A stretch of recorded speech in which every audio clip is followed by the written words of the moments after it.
After a shift change at Fire Station 6, Captain Jerry Binder is making sure his crew is ready for action. Listen, Chapman, you can't go out there without your gear. I don't want to see that happening again. You got me? Got you, Captain. Okay, good.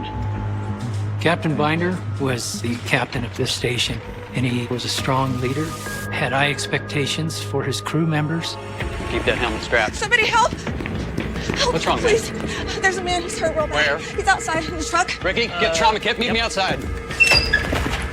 When an emergency responds to the front door of your station, it's an instant go-to-work mode.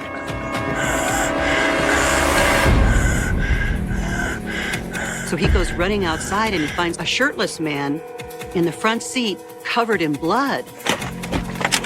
Hang in there, buddy, we got you. Come on now. Come on. Give him the cap. There you go. There you go. Oh, damn it. Let's put pressure on that. As they lay him down, we see there's stab wounds on both his chest and in his back. We begin direct pressure on those injuries, make sure his airway is clear, stop the bleeding. Jackie, come here and take over from her, will you?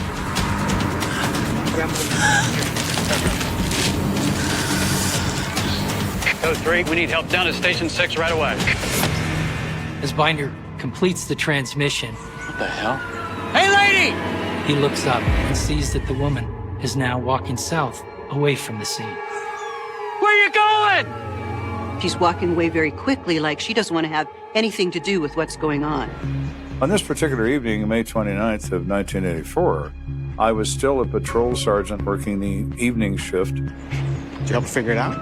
Yeah, come to find out she's at the wrong house. Dispatch to 4 Paul 1. Go for 4 Paul 1. Code 3 in progress at Fire Station 6. All units requested. 10-4, 4 Paul 1 en route. Let's move. Generally, a patrol sergeant's job is to supervise officers on the street. You are a general practitioner. You respond to any call for service from the police department, from a taxpayer who wants to talk about his pilot light going out in his hot water furnace, or he wants to shoot his neighbor. The spectrum is very broad. I would occasionally respond to calls of a non-serious nature to see how my officers were interacting with members of the public. But if a call of a serious nature came in, I would always respond. So any idea what happened here? I have no clue. Victim was dropped off in this truck out back, covered in stab wounds. Doesn't look good. You know we're gonna have to cordon off the area. Hey, do what you gotta do. If you are responding to a violent crime scene, your first determination is to determine the basic facts. Want to set up a perimeter? Yes, sir. Once those facts are known, I was the deciding factor as to what specialists were required. 4 Paul 1 to dispatch. There's not much the patrol can do with this, so he called for detectives from the homicide unit to respond. Not 30 minutes later, Detective John Anderson arrives on scene. John, Gary. Evening, Joe. When this first happened, I was the lead detective on this case. Anderson, a very good detective, well-trained, well-experienced. So what are we looking at? Well, the victim showed up in the truck out back. Severe stab wounds to both his back and his chest. We just got notification he was DOA at the hospital. We got an ID? He had a wallet on him. He is, according to the license, James Seaman, 42 years of age. They take that name and they check the registration on the license plate on this truck, and it's his truck. So he drove himself here? We're not so sure about that. The firefighter said a woman told him about the victim, but she disappeared while they were giving life support. Did she give a name? No, but they described her as being Hispanic, dark hair, wearing a red jacket. Can we get a canvass of the area started? And my guys are already on it. What's important now is to find this woman. Is she responsible for this attack, or is she a good Samaritan? Let's take a look inside the truck yet. Not yet? All right, let's do it. To our knowledge at this juncture, the only crime scene we have as a possibility is the truck in which he arrived in this fire station. Guy must have been losing blood pretty fast. There is a lot of blood in this truck. There was blood caked on the front seat. There was blood on the steering wheel. Yeah, there's certainly a lot. It's like transfer blood to me. Yeah, there's no cast off on the dash or anything either. It probably wasn't stabbed with the truck then. Oh, you're probably right. So now we don't believe the crime scene is in the vehicle. We have to look elsewhere. One of the things that we utilize in investigations is a trilogy, a connection between the victim, the suspect, and the crime scene. When we're missing the suspect and the crime scene, all we have left is the victim. So it complicates things. Finding the crime scene is paramount. Unless we find that, we're going to have a very difficult time trying to determine what happened. So what do you got there?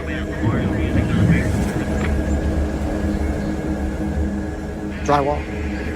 Business cards bearing his name are found in the cab of the vehicle, and the business card says that he is a drywall subcontractor. Generally, drywall work is subcontracted. Most construction companies and builders do not have a drywall crew. They hire someone who has his own crew for a fee to drywall the premise. So Mr. Seaman is in the business of contacting builders, getting contracts to do drywall work, and he then responds with his own crew to do the work. Hey, sir. Any luck with the canvas? Nothing, unfortunately. Dispatch checked with records. Victim's got a wife. Mary Seaman. The question becomes obvious, is Mary Seaman the woman in red? We don't know, but we're going to have to find Mary Seaman to find out what she can tell us about her husband, James. Hey, Joe, you and you guys hold down the fort. We're gonna go look into this. Can I help you? Ma'am, we're with CSPD. We're looking for Mary Seaman. I'm Mary. The investigators take one look at her and realize she cannot be the woman in red. Mrs. Seaman is not Hispanic, so now those investigators have to give her some very awful news. Mary, I'm sorry to tell you this, but your husband is dead. Wait, what? Oh my God, what happened? He was murdered.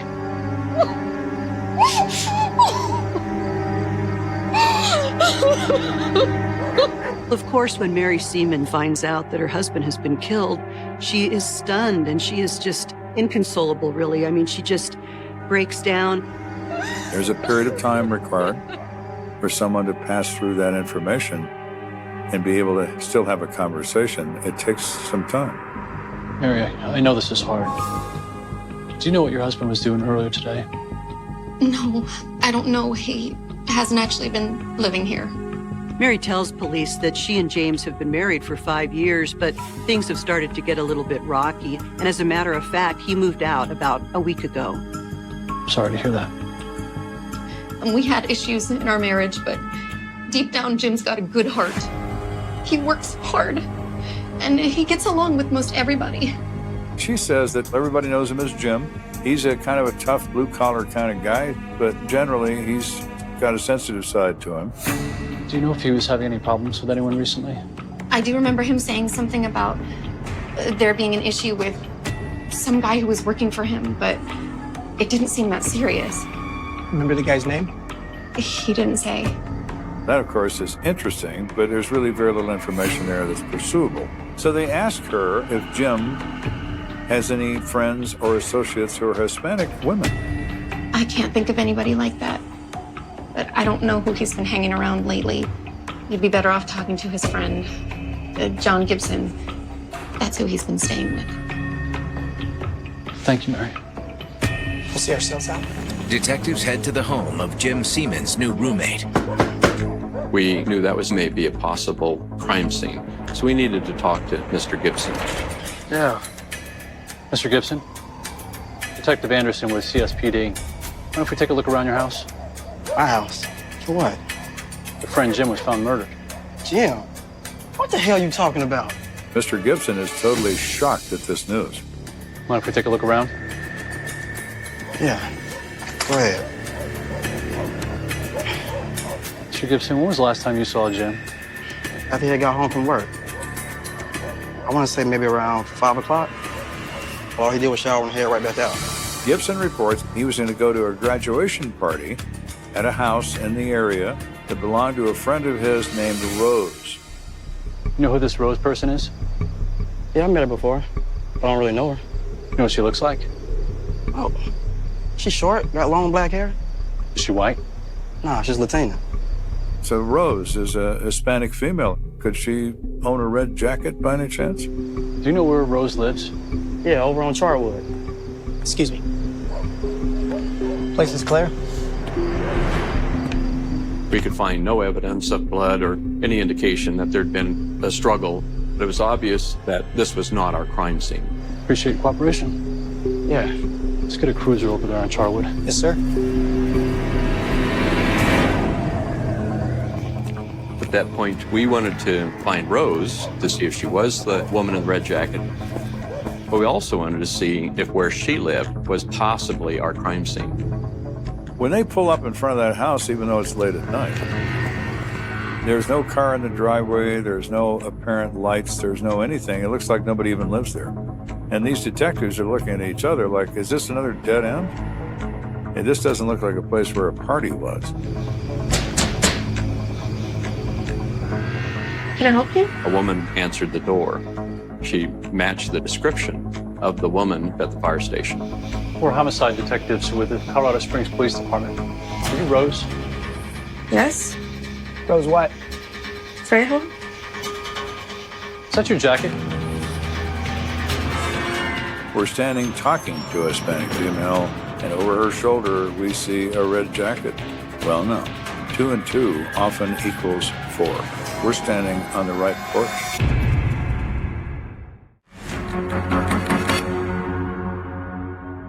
This investigation begins with the discovery of 42-year-old Jim Seaman dying inside his own truck.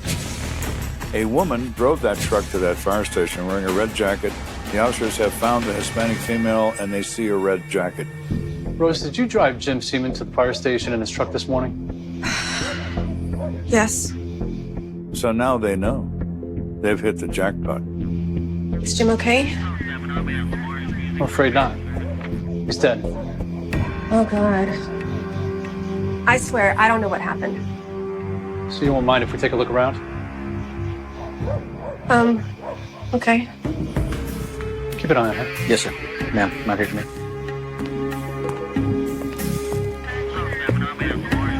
We knew this was a brutal stabbing, so we're suspecting there will be blood evidence at the scene. They walk in this house, and it's fairly obvious that a major party had taken place. Empty red cups, beer cans, liquor bottles. And looking at Rose's kitchen, there were dirty dishes everywhere, but there was one thing that really stood out. Does that look weird to you? Yeah, a little bit. As soon as we saw the knife, which really appeared out of place, Let's get that thing bagged. You got it. we immediately thought this could be our murder weapon. As they continue to search the house, Check this out. Anderson notices something alarming at the top of the basement staircase. What's that look like to you? That's blood. Got that right. We are on third base at this moment. As we follow the blood evidence downstairs, we find a bloody shirt.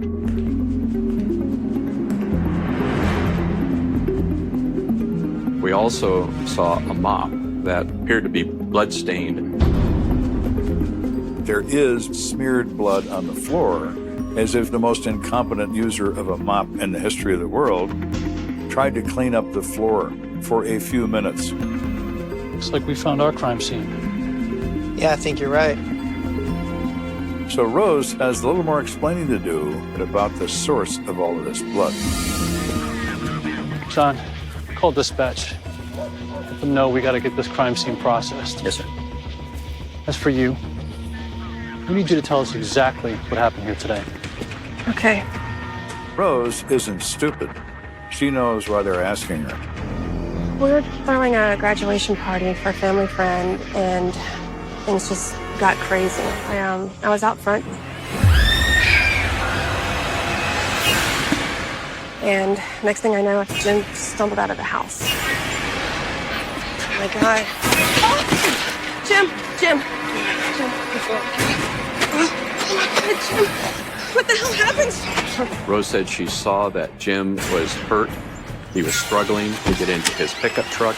Move. Okay, I'll drive. Go. Scoot. Move. She knew he needed help immediately. We got in the truck, and I was going to take him to the hospital. But when I saw the fire station, I just figured that they'd help him faster. It is not unique for people to stop at a fire station with someone who's had a heart attack or a traumatic injury. That is not unusual. It happens. People shouldn't do that. If you try to go to a station thinking there are people there, they could be out on alarm. They could be training. They could have already transported someone to a hospital, and now you've delayed vital medical assistance for your loved one. Why don't you stay with him at the fire station? I didn't want to be involved. Rose, you are involved in this, so your plan failed. So how do you know Jim? We haven't known each other long. I'm a painter, and we just met on a construction job a few months ago. Were the two of you romantically involved? No, nothing like that. Just friends.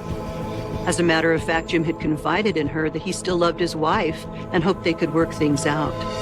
So you had nothing to do with Jim's death? No, I swear to God, I wasn't involved. At this point, we're thinking Rose probably is genuine.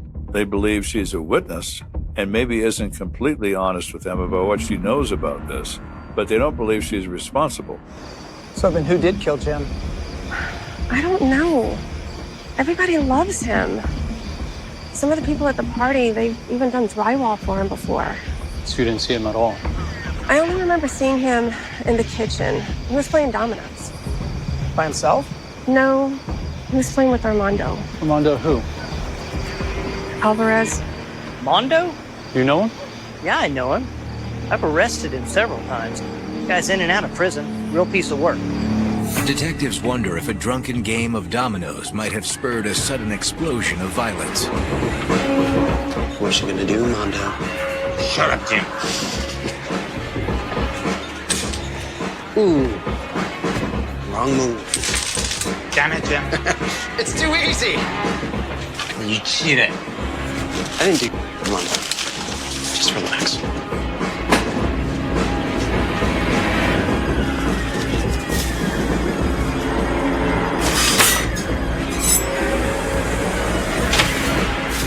Did the prison personality take over, and Armando decides that Mr. Seaman needs to meet his maker? Could that be possible? Oh, yes, it could. Violence in prison is instantaneous. It's flashpoint violence. There's an issue, you respond by attacking the other person. There's no discussion. It's immediate attack. It's the way things are done in a penitentiary. Mr. Alvarez has experience in these matters. Gentlemen, Hey, Joe. Long time no see. so what do you guys got? So we got a crime scene in the basement. Possible murder weapon is in the kitchen. We're gonna need this entire house processed. Okay, what about her? She's good.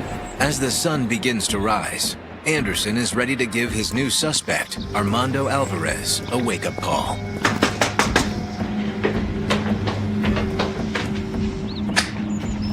What do you want? When police get to Armando Alvarez's house, they're greeted by this short little angry woman who is not in any mood to have police at her house. We're looking for Armando Alvarez. My husband ain't here. No? And where is he? Not here. Well, you want to talk to him? That's Mondo. Armando, freeze! They see a shadow darting across the hallway, and they push past her to go get Armando, and she goes off. So the situation did get rather crazy very quick. She's absolutely out of control. These are the right kind of folks that we want to talk to about somebody being stabbed to death.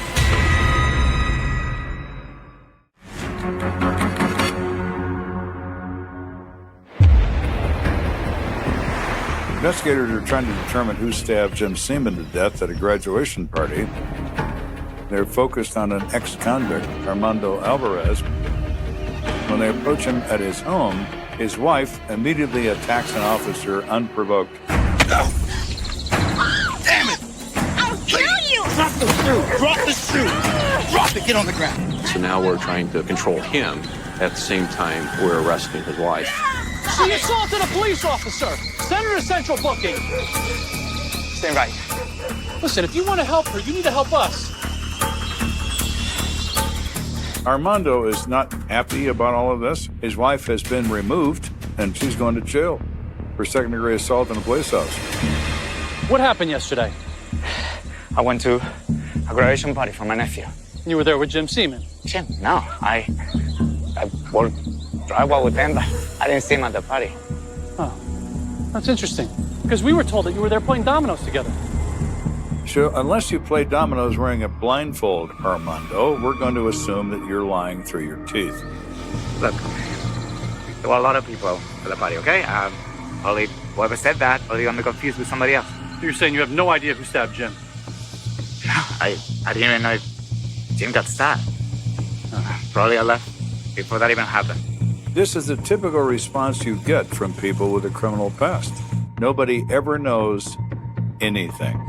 Well, since you probably have nothing to hide, you don't mind if we take a look around, do you? I guess. Take a look. We're searching this house looking for bloody clothing, a knife, any other similar item that may connect him directly to this offense. Got nothing. We don't find anything of any evidentiary value. We know he's not telling the truth, but we don't have enough to arrest him. So we good? No, not really. You might hear from us soon. What about my wife? Feel free to post a bell whenever you want. After striking out with Armando, detectives rethink their approach. Jim's wife, Mary, had told us that she knew of a minor altercation at work with a coworker. We know Armando did work for Jim, so it becomes important for us to get more information from the construction site. Jim? Yeah, he's a top-notch guy. He's been doing drywall on my sites for a few years now. He and his crew always do good work. At the construction site, we do talk to Ron Hopper, and he tells us that he hired Jim to be the foreman of the drywall crew. How many guys were working for him on his most recent job? There were 3 of them. Keno, Rufus, and Armando. Know of any recent problems between Armando and Jim? Between Jim and Armando? No, not that I can recall. But you know, there was a minor issue between Jim and Keno the other day. Ron says the source of conflict between Keno and Jim was a paycheck. Ron did remember an issue between Keno and Jim, where Jim had stopped by the construction site and picked up the paycheck for Keno, intending to deliver it to him. But when Keno arrived at the construction site and found out his paycheck wasn't there, he became upset. Hey, Ron. Hey, what's up, Keno? Just about to grab my check. Your check? Jim already grabbed it for you. Wait, what? When? Early this morning. And you gave it to him? Well, yeah. I mean, I figured you told him to swing by and grab it or something. And... No way. I need that money now, man. I got people I gotta pay. Well, I mean, Jim said he's going to another work site this afternoon, and I'm sure you can find him there. And... I don't have time for this shit. Who the hell does Jim think he is? Relax, Keno. Dang. Ran out of here all pissed off. And trust me, you don't want to be on Keno's bad side. Why is that? Guy can fly off the handle pretty easy. Ron tells police that Keno has a very bad temper, especially when he's been drinking, and it can turn violent. Wouldn't be surprised if he had words about it with Jim off-site. What's Keno's last name? Garcia. Garcia. All right, we appreciate your time. Thank you. So at this point, Keno emerges as a stronger suspect than Armando because Keno has a motive. So now the question is, was Keno Garcia at that party? In search of some answers, Detective Anderson circles back to Rose Trejo. Excuse me. Can I help you? Hi. Detective Anderson with CSPD. I'm looking for Rose Trejo. She said she was staying here. Man, she left already. Do you know when she'll be back? She didn't say. Well, maybe you can help me then. Were you at your aunt's party yesterday? Yeah, it was terrible. She reports, oh, I was there, and I remember Jim Seaman covered in blood. Did you see what happened? No, I just saw him stumbling around. I freaked out. I just ran out there as quickly as I could. Let me ask you something. Do you know who Keno Garcia is? Keno? Yeah, why? Did you happen to see him at the party? Yeah, I saw Keno right before that whole incident with Jim happened. I saw him go into the basement. Really? Wow. Not only does she put the man with a motive at the party, she puts him in close contact to the victim shortly before his injuries took place. That is important. After Rose's niece drops this bombshell, Anderson sets out to learn more about their new prime suspect. Hey, Anderson. I was over at Records and Duffy asked if I could drop this off to you. Is that the Garcia file? Sure is. Man, look at his record. We do a background check, and we find that he is a convicted felon. He's been on parole, and he was last arrested for robbery and aggravated assault. You think that might be your guy? Very well might be. So Keno, who is a convicted felon, who had a beef with our victim, who has a temper and drinks, is really adding up to be our #1 suspect. This has all come together rather nicely, and Mr. Garcia has some explaining to do.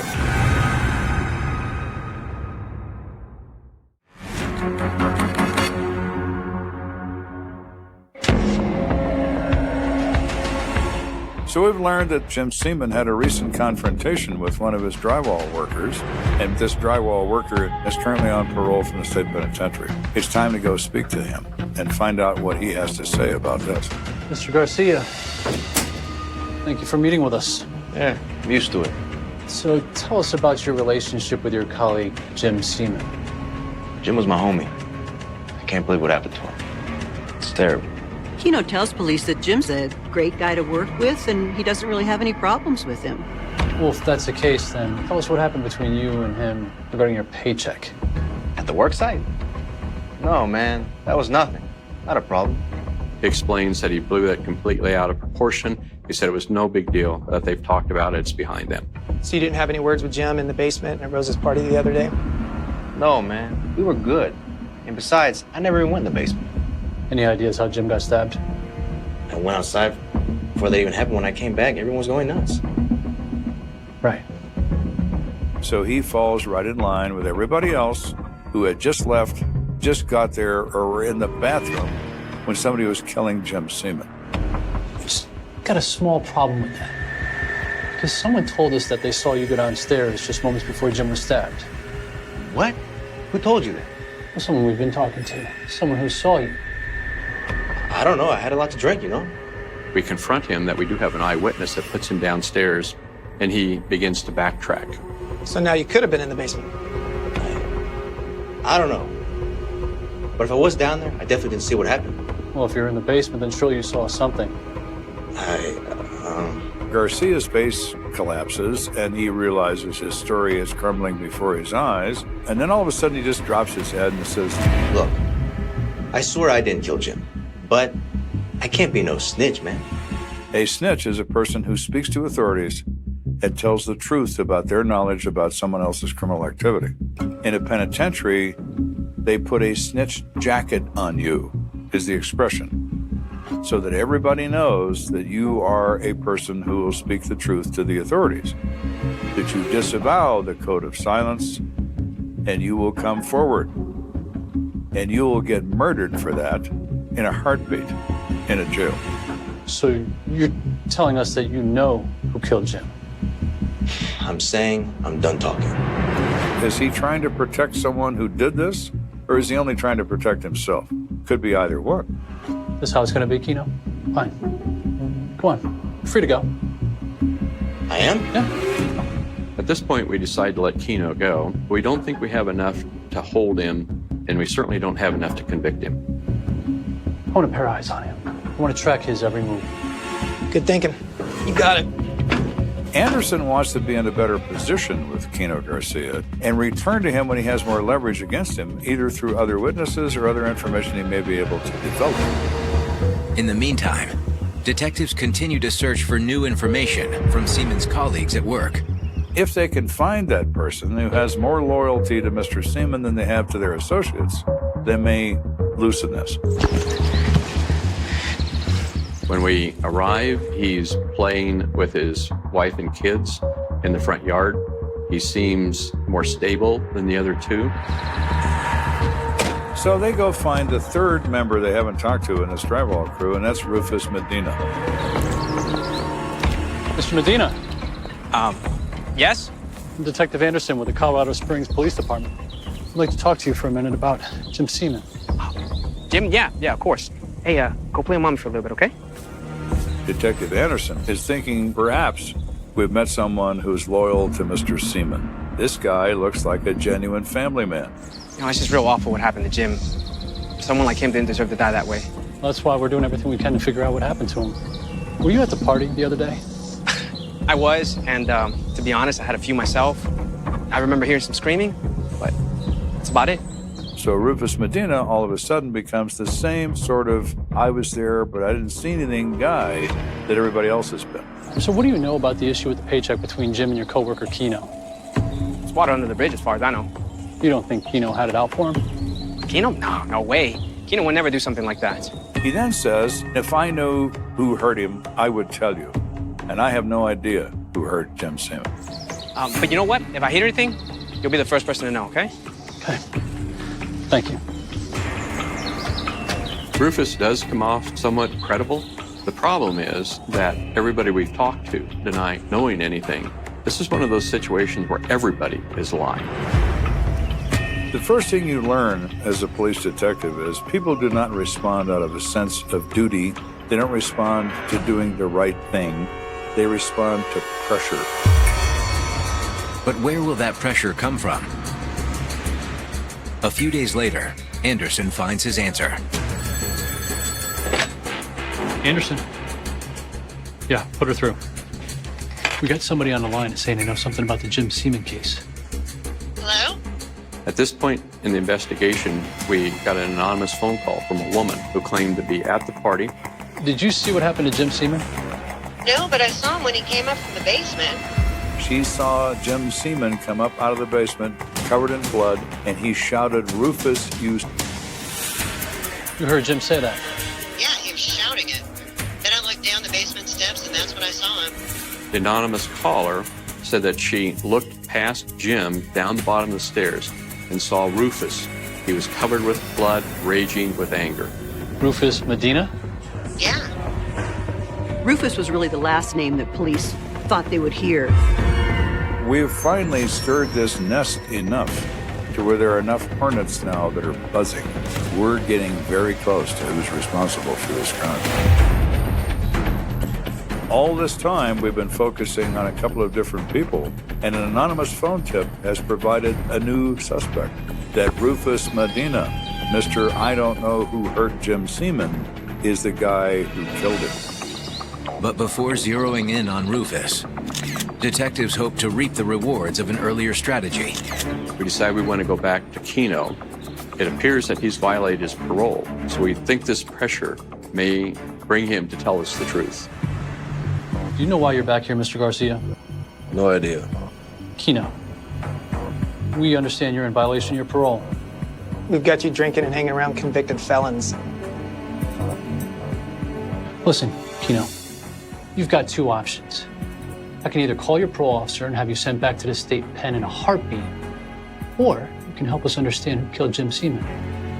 There's always a limit to your loyalty and always a limit to your willingness to continue with the code of silence. Parole violation is a serious limit. Okay. All right. I was in the basement when Jim got stabbed. But I swear to God, it wasn't me. Okay, tell us what happened. We were all in the basement. Who was? Me, Rufus, Armando, and Jim. Keno says they're talking to Seaman about work, and everybody's really drunk, and everybody's kind of a little angry. We're all yelling back and forth. That's when I saw Rufus pull the knife. He said all of a sudden, Rufus Medina attacks Seaman like a wild animal. Keno says he tried to get the knife away, but it was too late. Jim had already been stabbed several times. Then Jim took his shirt off and staggered up the steps. I couldn't believe it. So you're telling us that Rufus stabbed him? Mm-hmm. How would Rufus do that?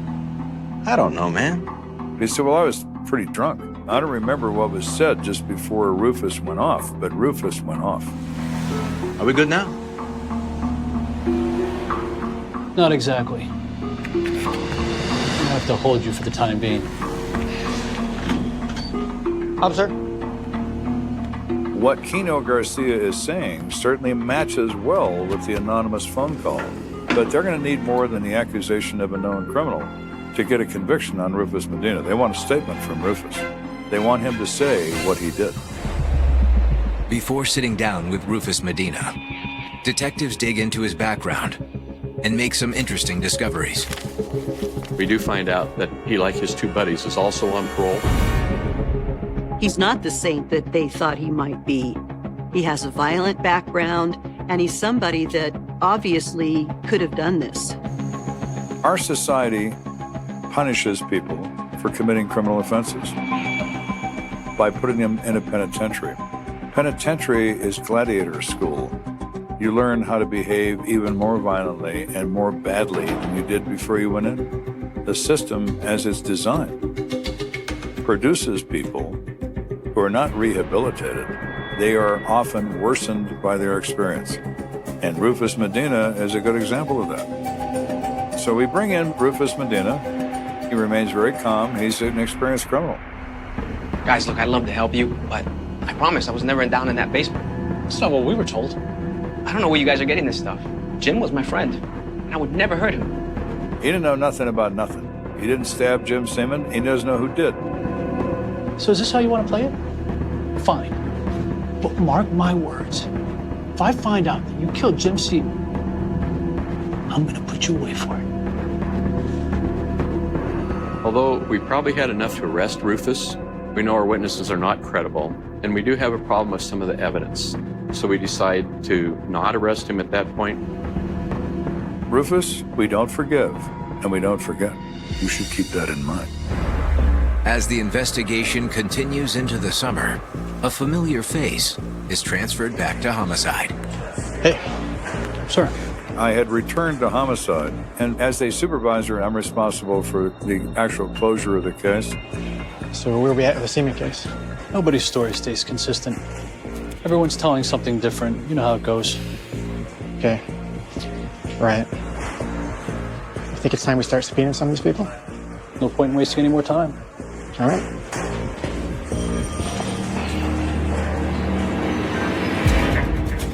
We decided to impanel a grand jury. So we began serving subpoenas to the people at the party to induce them to come in and cooperate on the record with the risk of them being charged with a felony for perjury.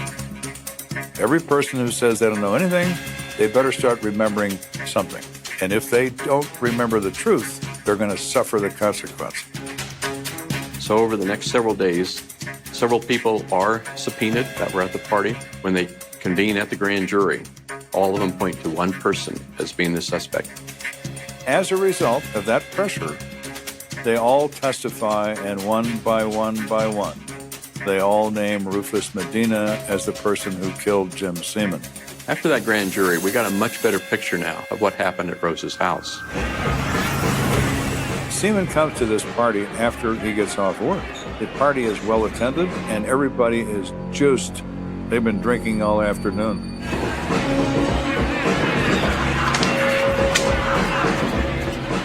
That's game. Man, this is too easy. Still can't believe it took my check like that. Oh, he didn't tell you anything about it? No, man, I needed that money right away, too. They're still discussing that paycheck incident. First he takes our checks, and then he holds our money? Who does this guy think he is? I don't know. And Rufus is getting more and more agitated that he needs to back up his man Keno.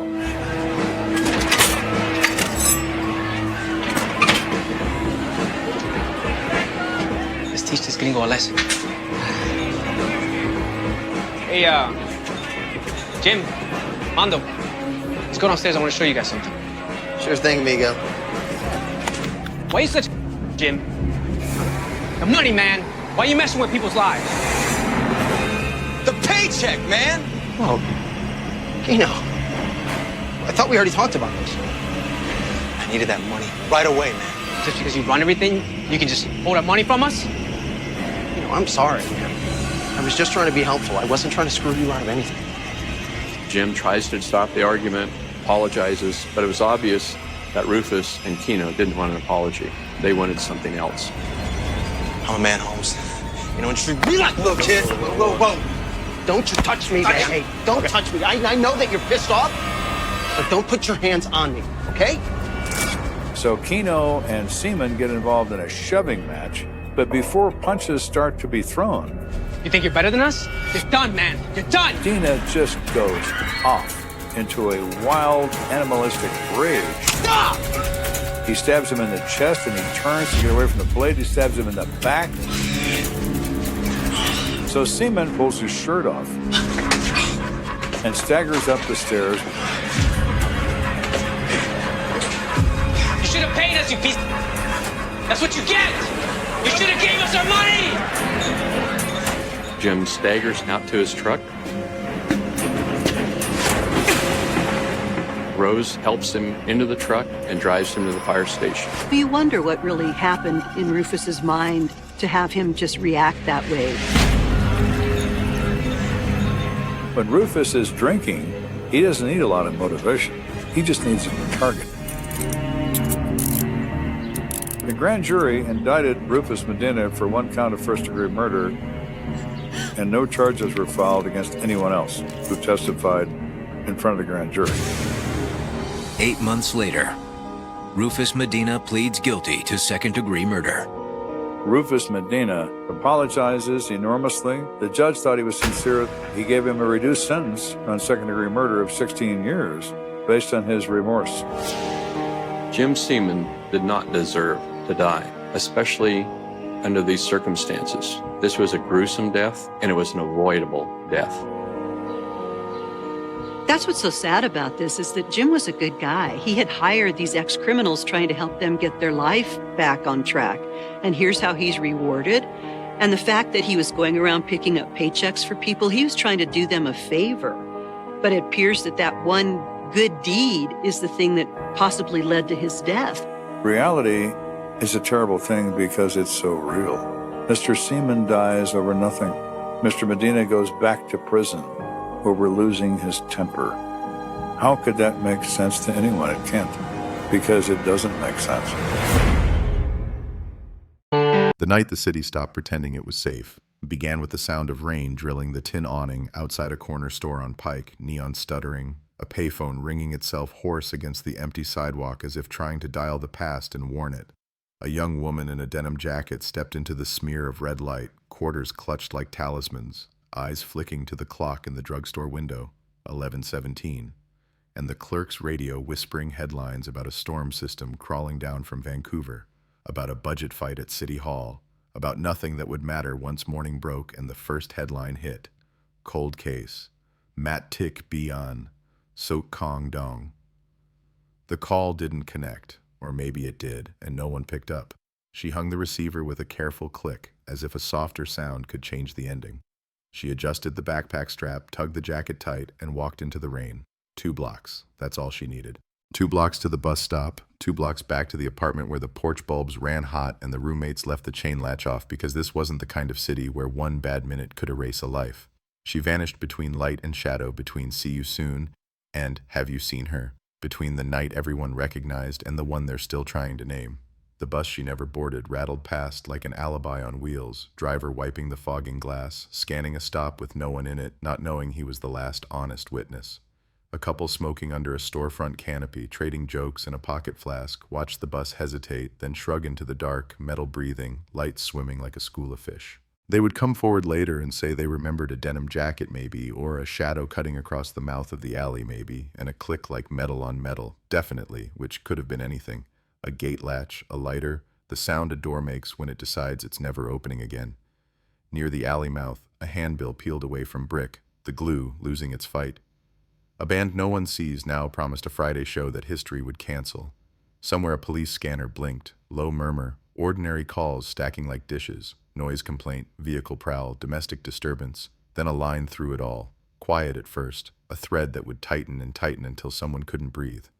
The neighbors would describe her as careful, as kind, as the person who left notes on their door when packages arrived early, who returned a dropped glove like it was a found heirloom, who overwatered the spider plant because she didn't know when to let go. She was 22, a commuter college senior with a schedule written in ink and a trust in the rules of transit, of rain, of cities pretending to be villages.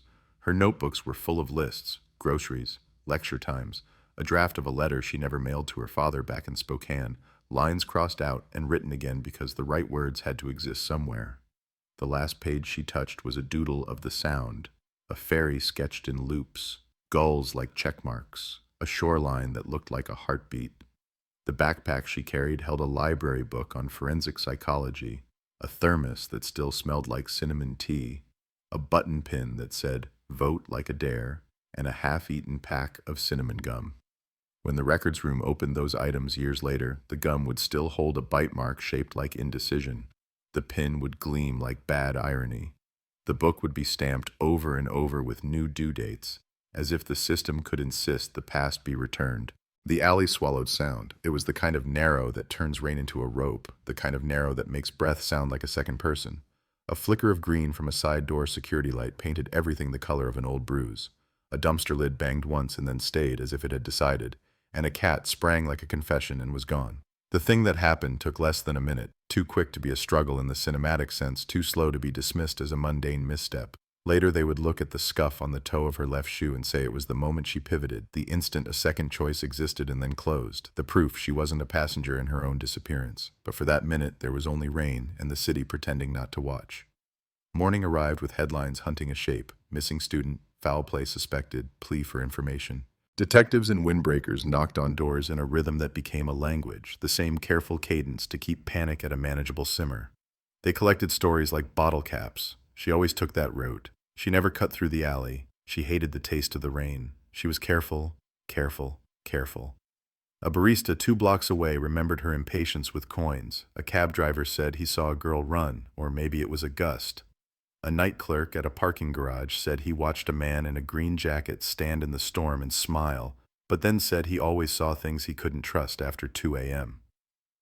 The detectives pinned it all on a big cork map, threads like rivers, a beautiful arrangement of maybe. It looked like they were getting closer. It looked like a solution arranged itself if you stood far enough back.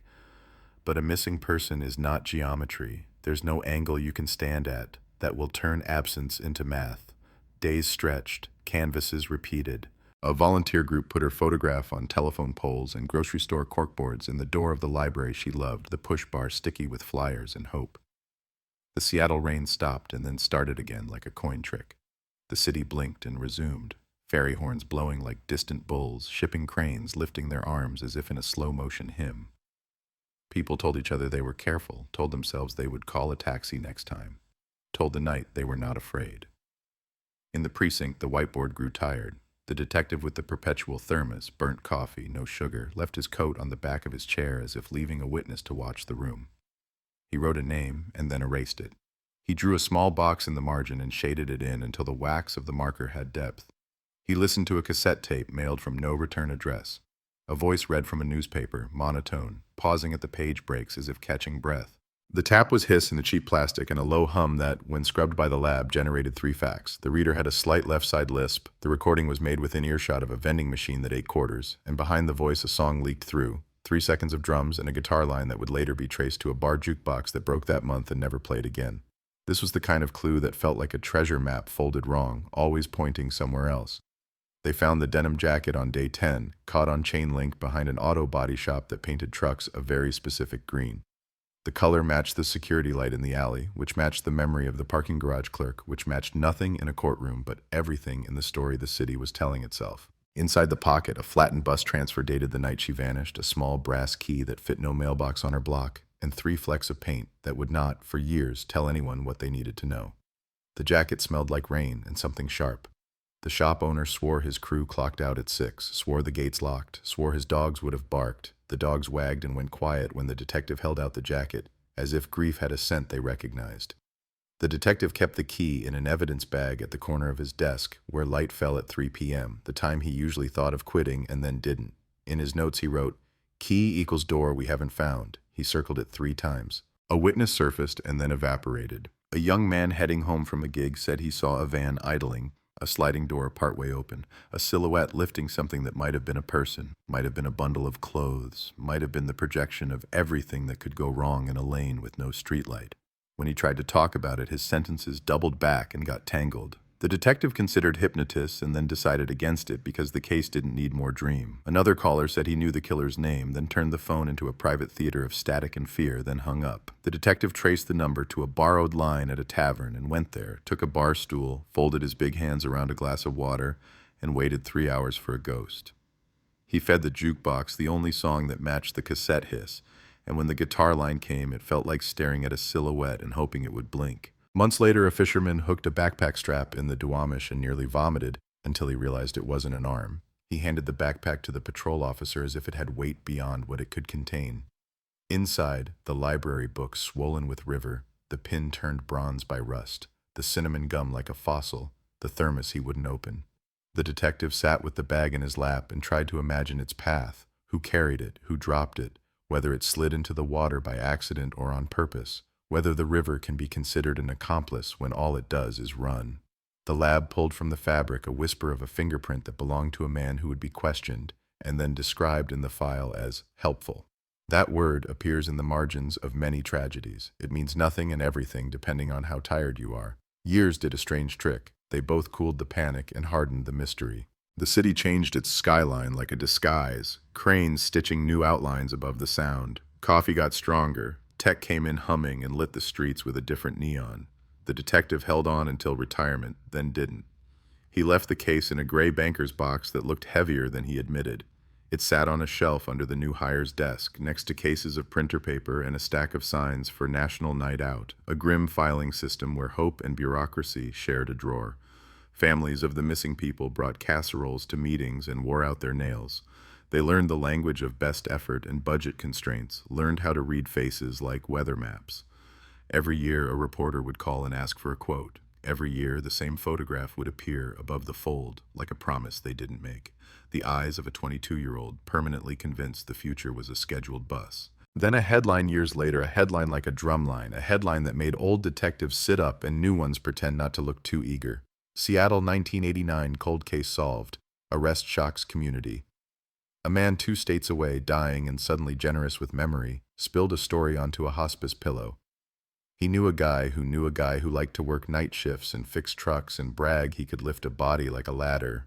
He mentioned a green paint, a key on a string, a cassette gift meant to scare. He spoke the name of a shop. He described a face that matched a driver's license expired in 1991.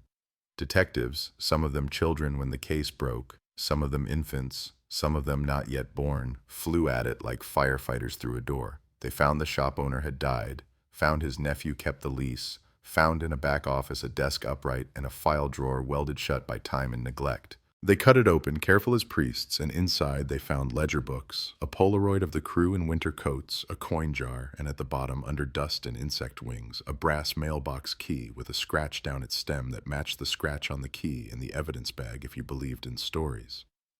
They packaged it with gloved hands like something explosive. The lab compared edges and shrugged. Edges change in water, metal remembers, and it misremembers. The DA said maybe, the public said finally, the headline said solved. The arrest was neat, as if law had an appetite for symmetry. The nephew, now 51, who'd grown up in a yard of green trucks and long shadows, who had moved to Tacoma, who carried a small scar under his chin, who had bad luck and worse timing, who said he barely remembered those months, who said the key was everyone's, who said the cassette was a prank, who said the van was a delivery, who said 100 things that sounded like trying to push water uphill with his hands. The intake photo made the case feel like an object that could be held, turned over, inspected, judged. The city exhaled a little. Old neighbors called each other at midnight, reading the headline out loud, not trusting the ink. A reporter stood in drizzle outside the old alley and said closure, with a question buried in the consonants. The detective, retired but not free, watched from his small kitchen where light pooled like spill and didn't smile. He knew the difference between solved and settled. He knew a headline could close a door the facts couldn't. Forensics tried to talk in numbers. Trace paint from the jacket pocket, when heated, sighed into a chemical signature that matched 3 brands sold regionally in the late 80s. One of them stocked by the shop, one of them stocked by a competitor, one of them discontinued before the year in question. DNA lifted from the jacket lining was a hymn with 3 voices, hers, a partial male profile that matched no one with access to the national database, and a third whisper like the memory of a hand. The nephew had nosebleeds in winter. He said that explained everything, or nothing depending on how you listened. He worked nights during the month. Time cards remembered him in a way he said proved innocence, and the state said proved opportunity. A witness from the parking garage, older now, walked into the courtroom and peered at him with eyes polished by dread and the rehearsal of years and said he looked like the shadow, or the shadow looked like him, or memory is a vandal. The tape with the jukebox leak played in a room where everyone held their breath for the 3 seconds of guitar, and when it came, it sounded like the past volunteering to be cross-examined. What does it mean when a city says solved and still locks its doors twice? What does it mean when a family thanks a press conference and then goes home to a chair that will never be sat in again? The headline hit like thunder, then rolled away. The nephew sat in an orange jumpsuit and told his attorney and anyone who would listen about a different man, about a coworker who liked the alley, liked the way rain hid things, liked to shine a green flashlight in people's eyes, liked to call the payphone at the corner store and let it ring, ring, ring. That man had moved south. That man had died. That man had left no trace. The nephew's hands shook in a way that read as either guilt or grief, a trembling that could autograph any conclusion. The jury blinked at the chemistry, frowned at the jukebox, looked at the key pair like a magic trick, and filed out with their coats, making a collective hiss like steam. In the hallway, microphones angled up like flowers. Solved, the crawl read. Solved, the mayor said. Solved, the nightly news repeated until the word lost vowels. And yet, in apartments where roommates still left porch lights on, in a precinct where a brass key still caught 3 p.m. light, in a retired detective's kitchen where coffee went cold untouched, the case kept breathing. Because there are puzzles that trip wires in the mind, the scuff on the left shoe that says pivot, the bus driver who swears he saw no one at the stop, the exact angle of the jacket on the fence, the 3-second jukebox leak traced to a bar the nephew said he never visited, the taped voice with a left side lisp the nephew cannot produce even when nervous, the brass key that pairs with another but opens nothing anyone can find. The city tries to let go, but the story won't let it. The rain says forget. The fairies talk to each other in horn notes that mean keep course. The alley fills with new graffiti and a different scent of danger, but the concrete remembers. People walk by faster now. They check their phone lights and see their faces washed in a cold glow. They believe in headlines until they don't. Cold case, the poster said once. Solved, the headline says today. Between those words is a long, narrow lane where a young woman walks forever into the rain, in a city that cannot tell whether it has found her or only the feeling of looking. The second wave of the story arrives like fog off the sound, quiet, insistent, a pressure you feel before you see, and it starts with a rain-slicked clipboard, a rectangle of check marks turning into a map of failure, a detective tracing the same square mile with the stub of a pencil, convincing himself the paper will give up a secret if the graphite wants it enough. He walks the alley again, boots knowing every crack, a prayer muttered to no one. Show me what I missed. Show me the hinge in the night where it swung the wrong way. The storefronts have aged into different names, but the glass remembers. He stops at the payphone that once rang itself hoarse and presses the cold metal to his ear as if the cheap handset can play back the last call the universe tried to make. He hears his breath. He hears the sea, far and inside. He feels the weight of the brass key like a coin you don't spend because it reminds you you're still here. On the second floor of a building that leans into the rain, an audio tech with steady hands feeds the cassette into a deck older than she is, lets the tape run and bleed, then drags the sound through software that names ghosts. She prints spectrograms like cityscapes, the 3-second guitar line a jagged bridge, the vending machine hum a boulevard, the reader's lisp a small shadow falling across vowels. She filters out the hiss until the silence has teeth. What remains is not a confession, not a taunt, just a cadence too calm for an emergency, each word stepping with the care of someone crossing a creaking floor. She lifts a fingerprint from the tape shell glue, nothing useful, only a smear like a sigh. She counts the click between words, regular, mechanical, not the mouth, not the mind, a metronome, a ceiling fan, or the coin return of a machine that never gives back what it takes. She writes a memo that will sit in the file like a perfectly folded napkin. Timing suggests the reader stood near a repeating mechanical source, background music consistent with mid-tempo bar rock, not unique. She adds a line she knows will be ignored. The voice swallows S sounds on the left side only when the word begins with stress. She underlines it because underlining is a superstition that sometimes works. The green paint becomes a character. It flares under UV, like something turning to look back. The lab breaks it into syllables. Binder, pigment, filler, solvents with names like arguments. It narrows the brand down to 3 suspects the way a rumor trims the truth until it fits a mouth. One was sold by a warehouse south of the stadiums. One shipped in by a chain that rose and fell between elections. One mixed to order by an old man with a rotary phone and a genius for shades that matched moss after rain. The old man died without writing down his recipes. The ledger in the welded drawer lists truck green 8 times in a single month, no lot numbers, just a scrawl of initials that could be a name or a habit. The nephew's lawyer says coincidence. The DA says pattern. The detective says you can paint over anything except time. At the bus yard, a mechanic lays a transfer stub from 1989 next to one printed yesterday and talks about paper like a veteran talks about weather. The old pulp tasted different, the tear line ran clean, the ink sat up on the surface like it had pride. The new ones bleed. Everything now bleeds. The transfer's perforation matches a machine that lived at a kiosk the clerk remembers kicking twice a shift. A memory forms. Our girl buying the ride she would never take, pocketing a ticket that became a museum piece. Proof of a plan, proof of intent, proof that the universe agreed she would go home. The detective writes transfer equals consent to live and then scratches it out because hope doesn't belong in ink. In a church basement, the volunteers meet again, the room smelling like brewed coffee, mothballs, and the stubbornness of people who refuse to quit. A corkboard blooms with faces, dates, alley maps drawn in felt tip, timelines that make a staircase no one can climb. A woman who lost her sister to a different absence, bus stop, 1992, tells the new faces the rules of grief. Don't say closure, don't say fate, don't pretend time heals. Time only teaches you to hold the hot thing without flinching. She passes around a folder of press clippings, the photographs of the missing lineup like saints and ordinary cashiers. The headline about the new arrest is clipped to the front like a ribbon the town won in a race it didn't run. Somebody says, maybe we can rest now.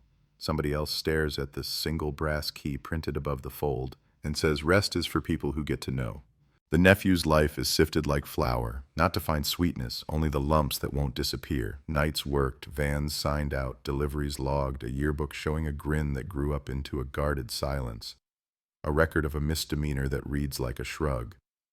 A coworker who remembers his obsession with tightening things that didn't need tightening, hose clamps, jar lids, a silence stretched until it hummed.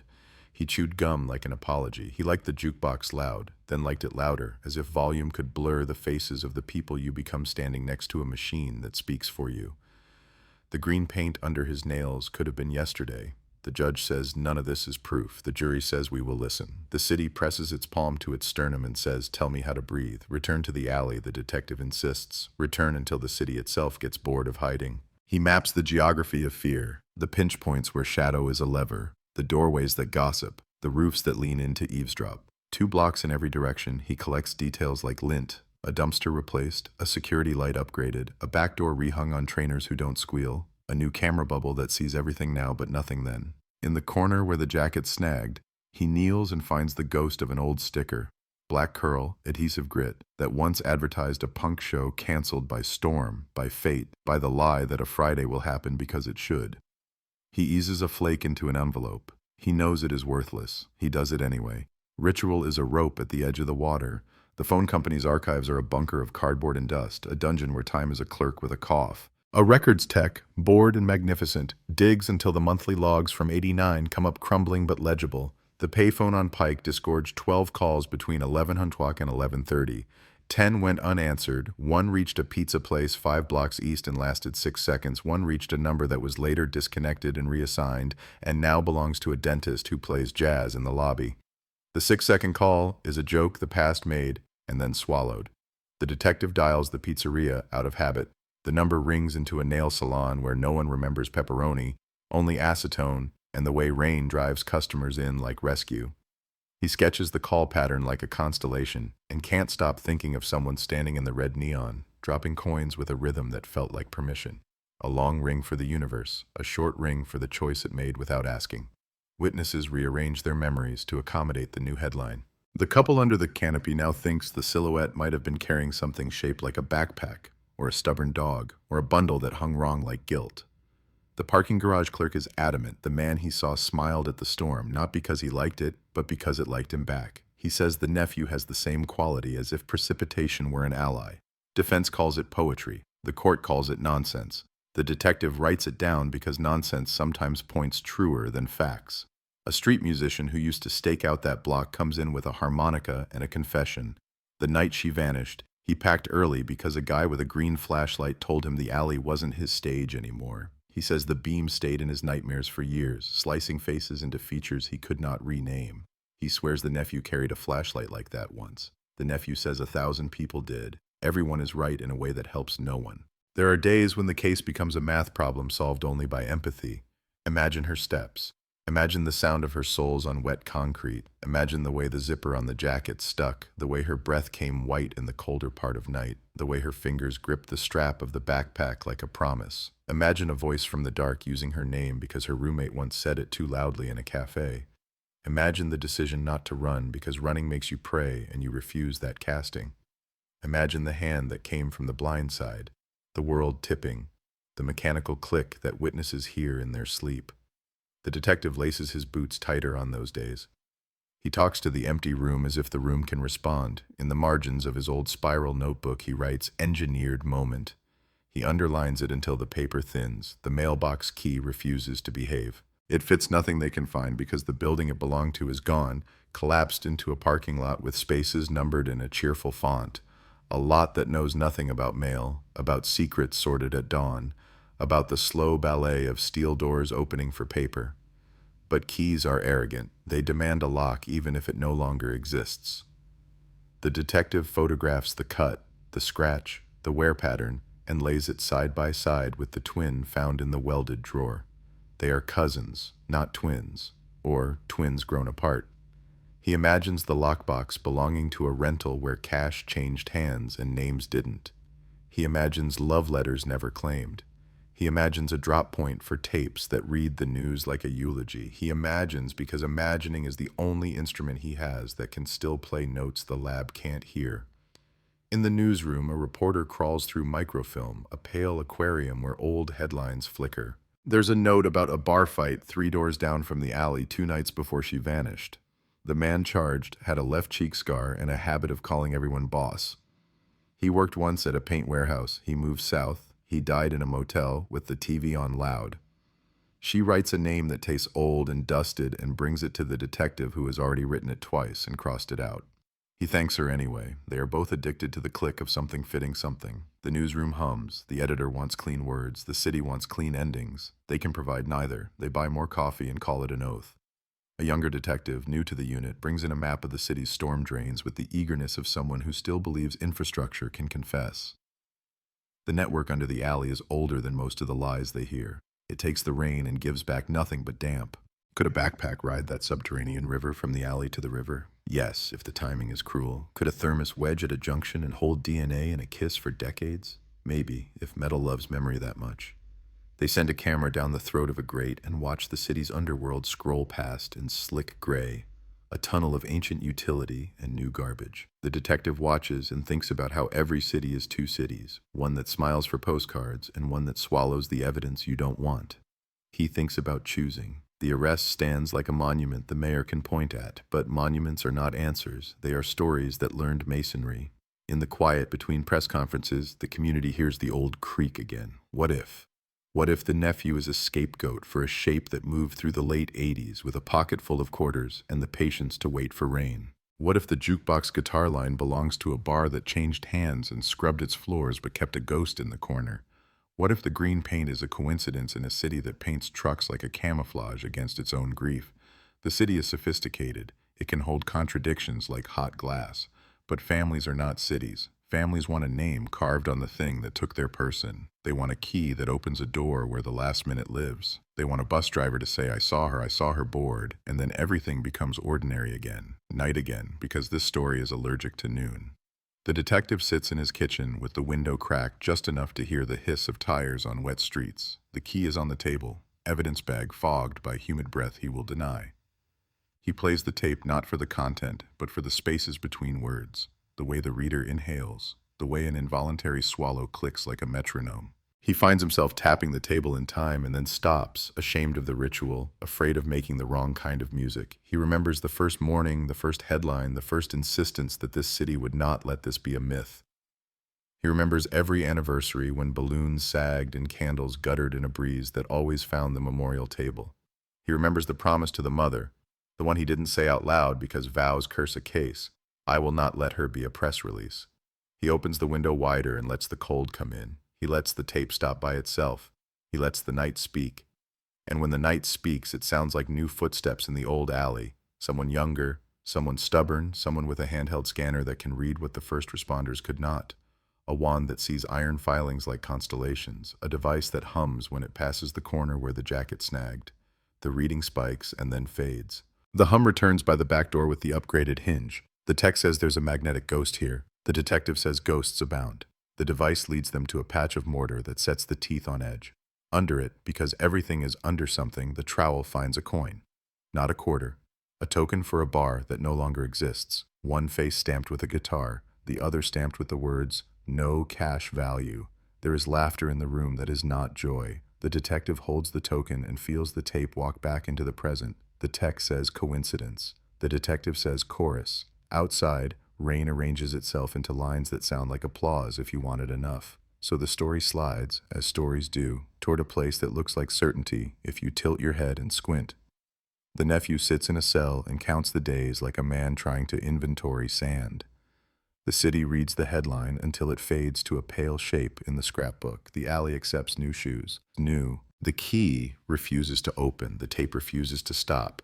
And somewhere, because it helps to believe this, because it keeps the engine of the telling going, a stranger who once stood in red neon hearing a payphone ring, finds sleep cracking, finds a song stuck like a fishbone, finds the word solved catching on the lip like something that will never go down clean. The city teaches its own folklore, and by the third retelling, the alley is a character with mood swings, the jukebox token is a talisman with a nervous grin, and the brass key is a prophet who won't translate. The detective carries all three like pocket saints as he moves through the damp halls of the courthouse where the nephew's arraignment has drawn a crowd that smells like coffee and curiosity, the kind of smell that makes even the seasoned bailiffs remember being new and thinking justice had a sound you could hum. The nephew stands with his chin lifted as if trying to stretch out of the frame. His lawyer taps a pen that never writes. The charge reads like a sentence carved into a stone that keeps getting rained on. Abduction, homicide, concealment. Words intended to fix motion in place. The gallery leans as one organism. A woman in the back whispers solved like a prayer she borrowed from the headline. The detective watches the nephew's eyes when the tape is mentioned and looks for that flicker. Recognition, contempt, boredom, fear. He sees calculation, which is worse than any single emotion because it means the mind is sorting what to show, what to bury, what to time. Outside, the reporter from the microfilm aquarium holds her mic under a gray sky and gives the narrative its scaffolding, the way a city's voice does when it needs to tell itself a bedtime story with monsters contained. She nods as sound travels from her mouth to the van and out into living rooms where rain tap dances on roofs and someone mutes the sports to listen. Cold case. Breakthrough. DNA. Tie to shop. Arrest shocks community. A tidy rhythm for a messy chord. She knows the tune is incomplete. She sings it anyway. Ratings love the word solved the way crows love a glint.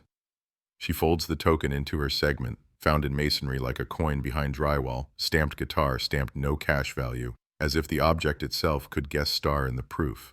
The editor loves props. The public loves upgrades to myth. Back in the lab, the audio tech returns to the only window that opens in the building and lets steam from her mug fog the glass while the spectrograms dry as if they're photographs developing under a red bulb. She loops the 3-second guitar line until it becomes a beep in her skull. She filters the tape not to find words, but to find room tone, the shape of the space where the voice stood. Unpainted drywall reflects differently than cinder block. Linoleum floors give a soft bounce. A glass cooler thrums like a trapped bee. She isolates a low-frequency warble that doesn't match the vending machine hum. It's not 60 hertz, not a compressor, not a ceiling fan. It's the wobble of old tape heads or a power supply on its last apology. When she compares it to archival samples from local bars with jukeboxes from the era, one set of recordings shares the same slight seasick drift, a dive on Western that closed in '91 after a plumbing disaster. Its jukebox, famously $8 and played the same song twice if you kicked it. The bar's name was embossed on its tokens. She looks at the token under a cheap magnifier and sees the same font, the same brag. The anchor. She files the note. She breathes like she's been holding it for 36 years. The detective walks the waterfront where the anchor used to be and finds a polished gastropub serving oysters the size of regret. The bartender wasn't born when the place went underwater. The manager is sympathetic and careful and tells a story inherited from a guy who knew a guy who cleaned out the old basement.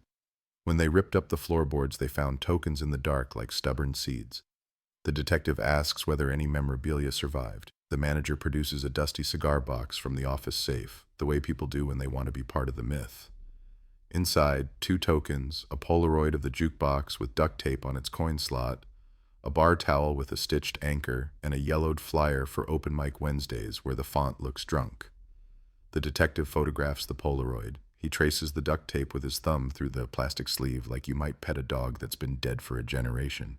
He asks who donated the box. A name rises. One of those Seattle surnames that smell like cedar and old unions. Belongs to a man who's become a ghost with a forwarding address. Ghosts sometimes answer when you knock loud enough. The man is alive, older, a retired plumber who watched the waterfront shift under his boots.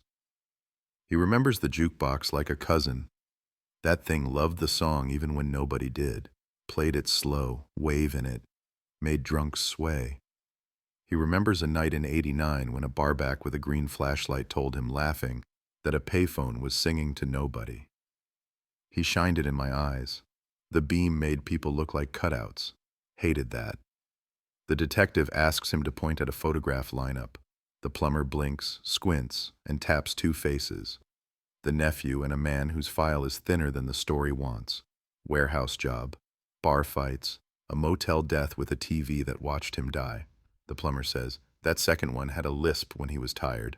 The detective feels the tape in his chest again, the hiss now more like surf. Meanwhile, the nephew's world is reduced to rectangles, cell, yard, legal pad. He draws trucks and alley mouths and a key he swears is everyone's key, a communal opener in a shop that made privacy a joke. He asks for gum and is denied. He hums the guitar line without meaning to and then stops as if he can rewind his throat. He tells his attorney again, the guy you want is dead. He loved the alley, loved the rain, loved scaring buskers with the green flashlight and a smile that looked borrowed. The attorney says juries don't convict ghosts. They convict the living. The nephew keeps drawing the key. In every drawing, the scratch is in the same place. The detective finds this detail in a guard's report and circles it until the paper blushes. The families gather in that church basement where the ceiling tiles look like snow that lost its way. A new mother with a hollow stare brings a baby in a carrier because life refuses to obey theme. A father of two sets out donuts like communion.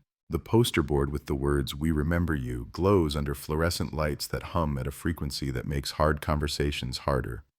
The mother of the missing young woman, the woman whose photograph has aged into an icon, arrives with a Tupperware of cookies and a brittle grace. She thanks the room for not letting the world forget. She says she is learning to hold two truths, that an arrest is a kind of shelter and that shelter can be drafty. She touches the photograph as if it's a cheek. She sits when her knees tell her the weather. She listens to the detective report that the tape points to a bar that drowned and a jukebox that stuttered, and that the token isn't proof, only echo. She says softly, "Echo helps." At the precinct, the younger detective with the storm drain map hunches over a terminal running a simulation no one asked him to write. Raindrop routes from alley to river, from river to dock, from dock to fishing line. He codes in the transfer stub's date and the rainfall that night and the slope of streets in that block and the city's construction schedule in '89 that left one grate clogged with leaves from a maple that no longer exists. The model spits out a probability curve that would be mocked in a statistics class but is perfect for police work. If the backpack fell into the alley's gutter within 15 minutes of the hour mark, if the weight distribution from thermos and book pinned it bottom heavy, if a second storm wave pushed after the first pulse, then the bag could plausibly surf the undercity to the place where the fisherman's hook found it. He prints the graph. The older detective says, "That map is a church window." The younger says, "Sometimes belief is the only way the math will sit still. There's a sub-basement under the courthouse where evidence waits like passengers for ships that never come." A clerk who knows where the ghosts nap walks the detective to a shelf where a banker's box from a different case has been misfiled, the kind of administrative hiccup that erases and reveals in the same breath. Inside, photographs from a property theft bust in late '89, items seized from a storage unit rented under a fake name that stains the tongue when spoken. Among the watches and camera bodies and half a typewriter is a torn envelope with a mailbox number written in pencil and a note, "Key to 317 with X scratch." The detective checks the index card catalog for the building listed, only to learn it became rubble before the internet learned to crawl. The clerk shrugs the way only custodians of chaos can. The detective pinches the bridge of his nose and feels the blood turn to static. The X scratch. The X is in the little gouge on the cousin key from the welded drawer. He photocopies the envelope like it's a fragile bone and files a motion to let the court hear about accidents that feel like instructions. The reporter smells a story that isn't the official one and stalks it with the hunger that got her into this mess.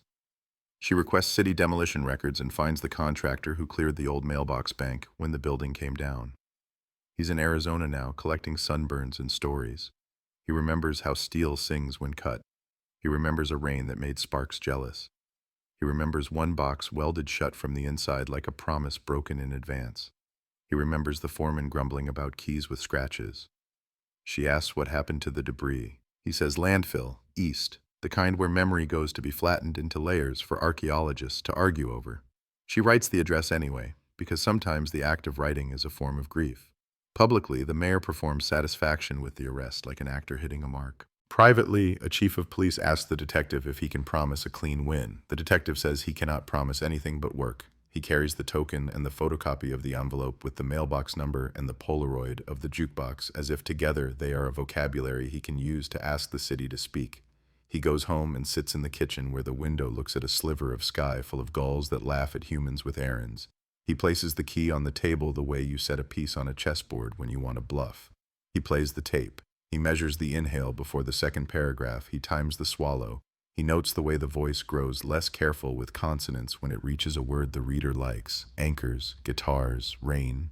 He whispers the words along, mouth shaping someone else's air. He stops himself when the hairs on his arms teach him a lesson about thresholds. The nephew's attorney files a motion to suppress the tape, calls it unreliable, calls it theatrical, calls it a poison apple the state is waving in front of a hungry jury. The judge considers, brow furrowed, eyes tired, fingers steepled in a way law school must teach.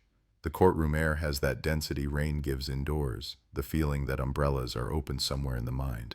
The judge allows the tape if accompanied by expert testimony about limits, and warns the DA against telling the jury they can hear guilt in hiss. The DA nods as if the warning were a favor. The defense relaxes as if it won something that matters. The gallery exhales a sound like foam on pilings. The detective writes in his notebook, tape ilks choir, not soloist. He underlines choir twice. In a quiet moment, the mother of the missing meets the nephew's mother in the corridor, two women with faces learned by the city like landmarks.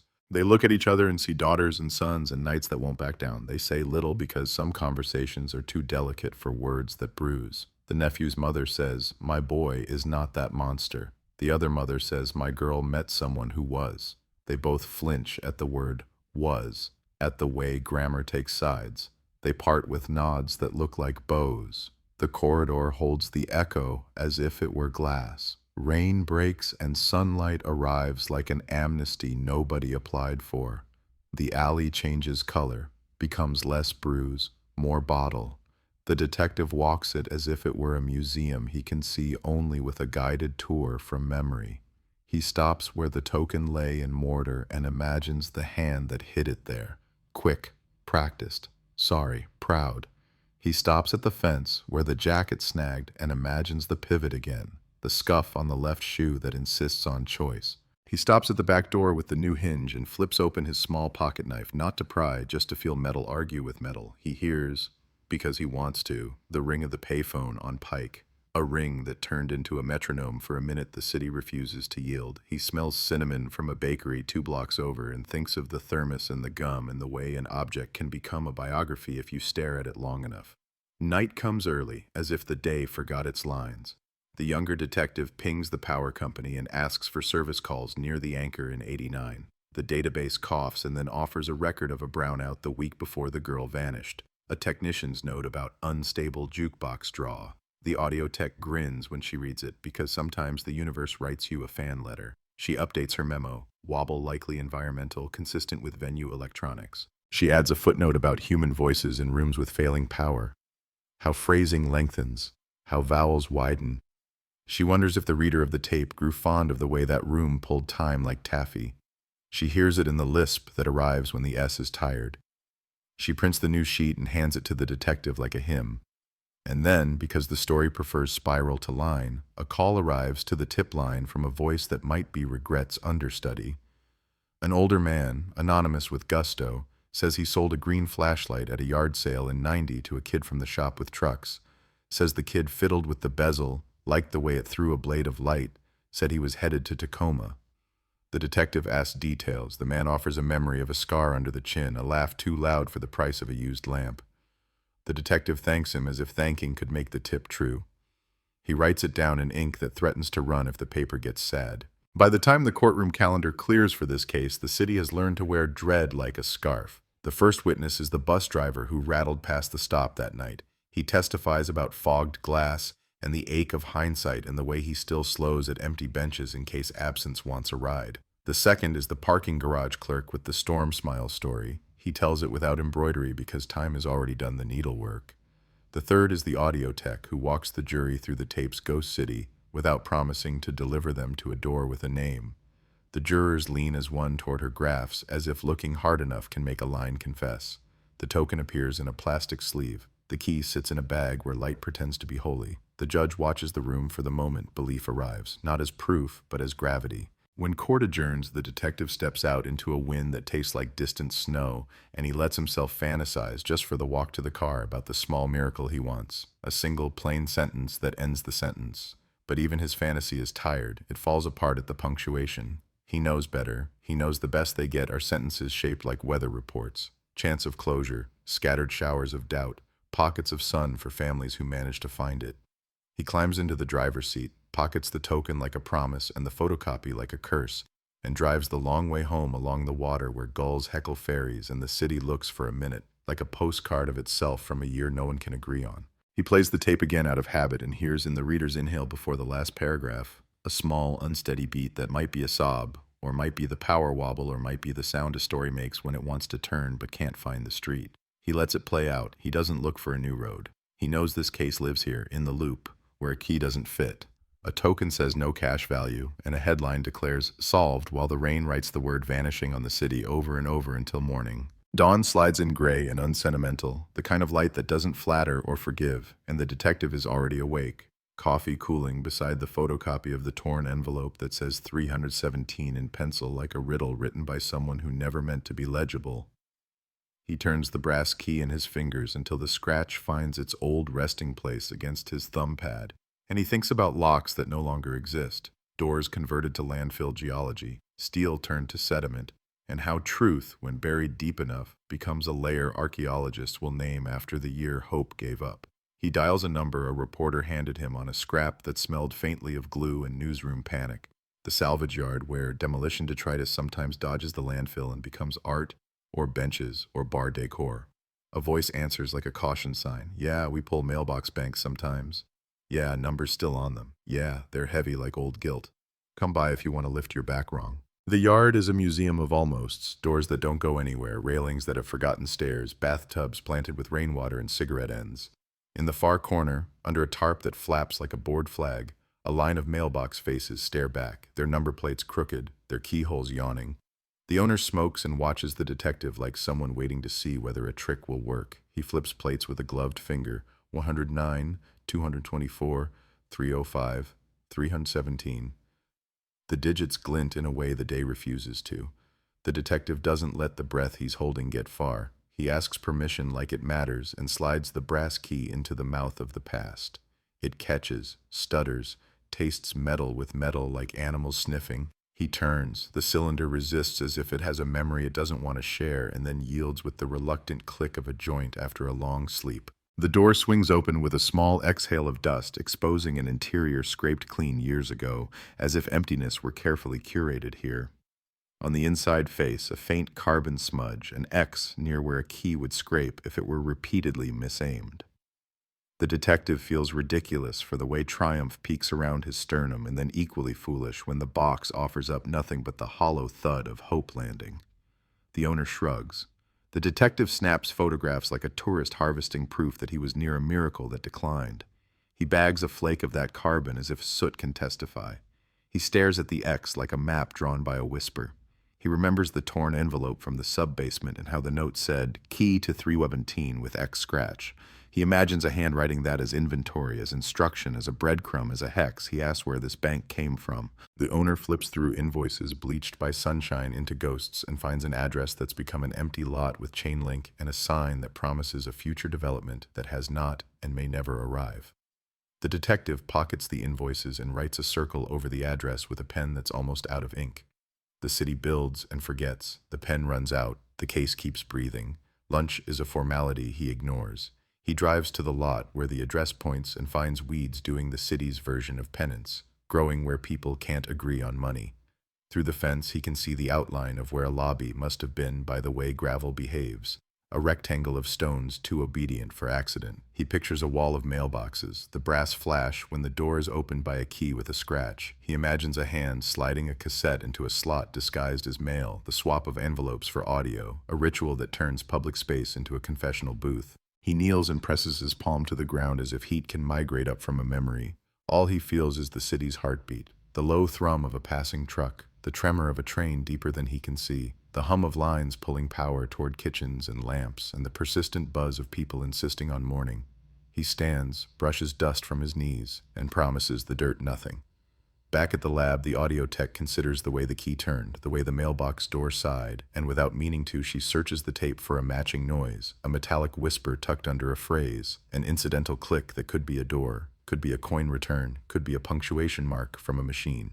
She isolates a thin consonant of metal and plays it like a secret. It fits too many doors to declare a match, but it lays on the air with that same reluctant certainty as the key did. She writes a polite memo about impossible certainties and sends it to a detective who wants to believe. She refills her mug with coffee that tastes like burnt hope and loops the 3-second guitar line for a minute that turns into half an hour.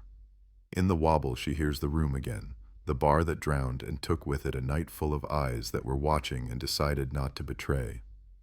The reporter has learned to travel with two versions of the same story in her head. The neat one television will let her tell, and the other with its knotted string and loose floors and damp attics full of ordinances and old biases.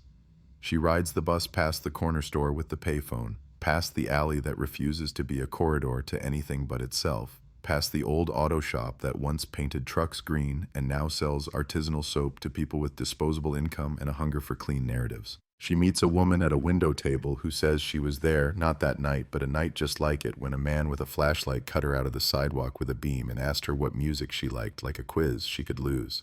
The woman says she laughed then and doesn't laugh now. She picks cinnamon from the top of her late latte and sprinkles it on the napkin until the detective's thermos is accidentally resurrected in the reporter's head, the aroma, the gum, the way objects insist. In court, the DA tries to turn objects into a chorus. He holds up the brass key without touching it, plastic bag gleaming under the fluorescence like a specimen against glass. He shows the token as if it were a passport stamp for a country that no longer exists.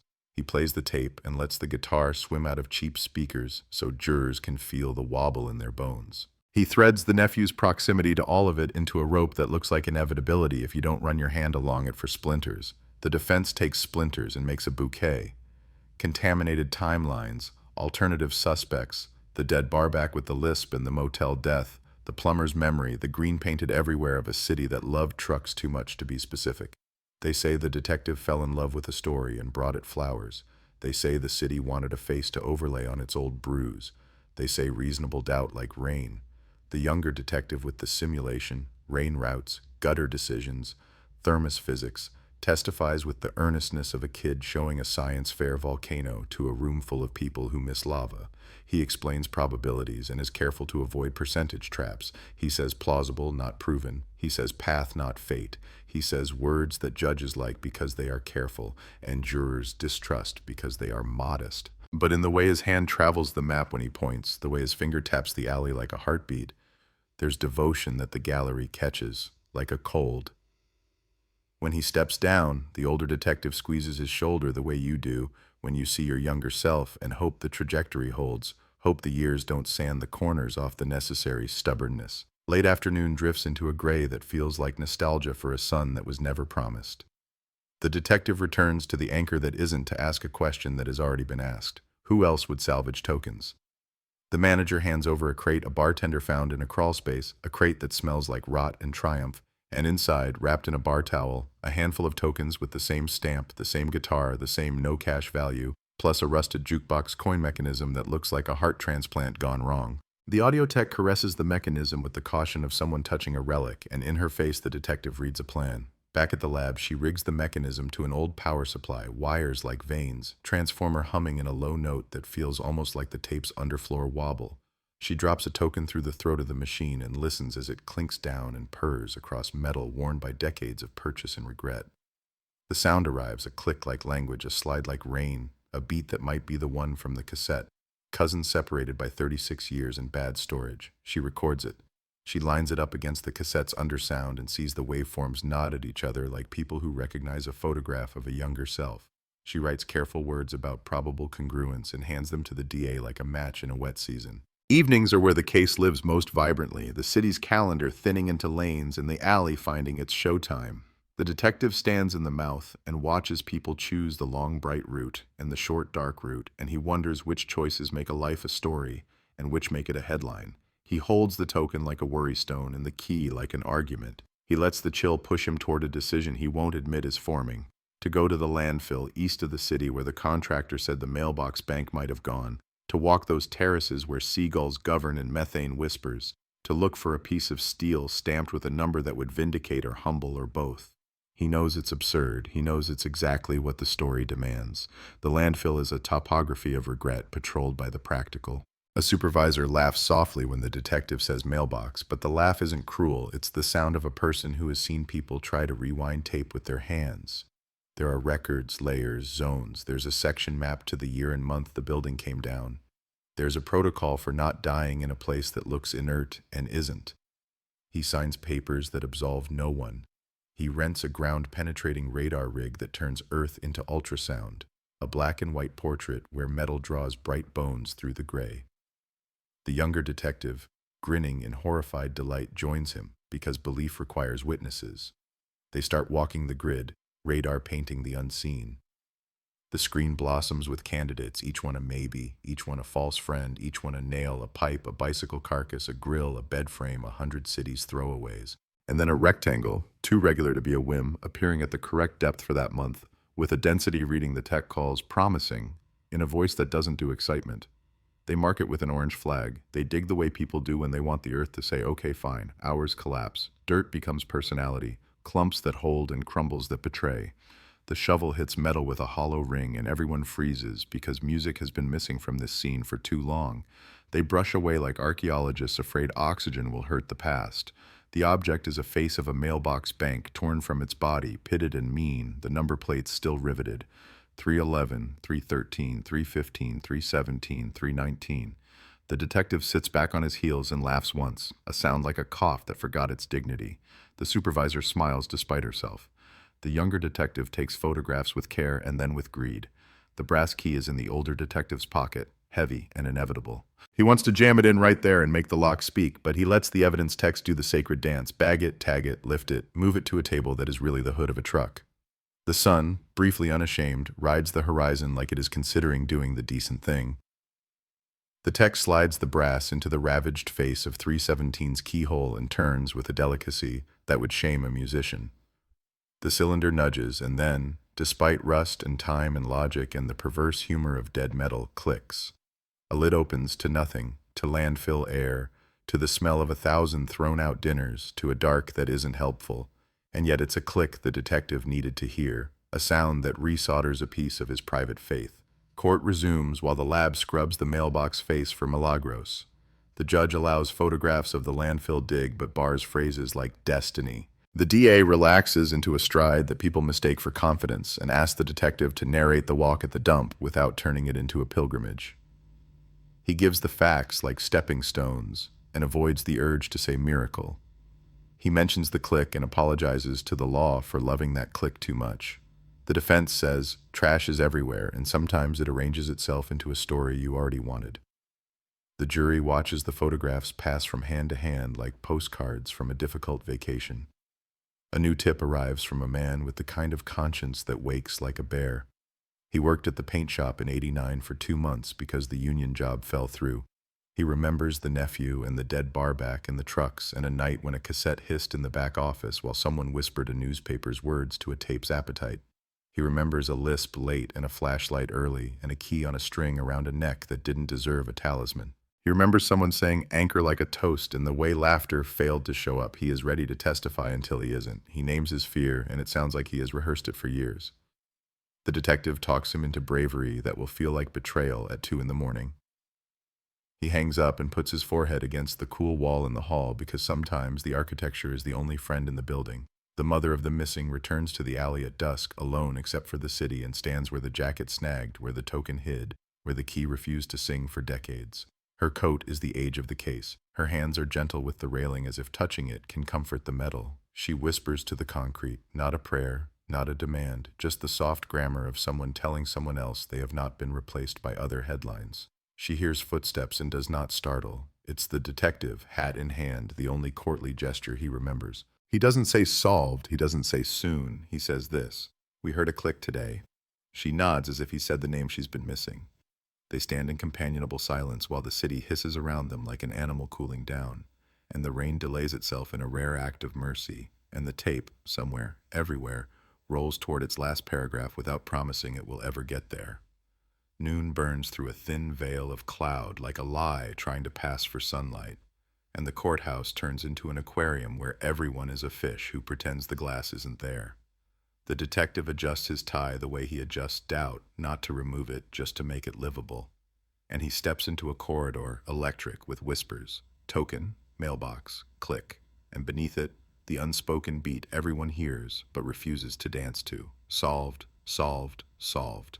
The DA has a stride calibrated for cameras. The defense has a smile that unbuttons nothing. The nephew stares forward as if the future is written on the opposite wall and he is the only one fluent. The mother of the missing sits with her hands folded like a book closed between chapters, each finger a page number burned in. The judge calls it The Room Stands, the tape in the detective's pocket. Mine plays the 3-second guitar wobble from the anchor that isn't, and the hum of the old mechanism seems to fuse with the fluorescent buzz until it all sounds like a single, anesthetized heartbeat.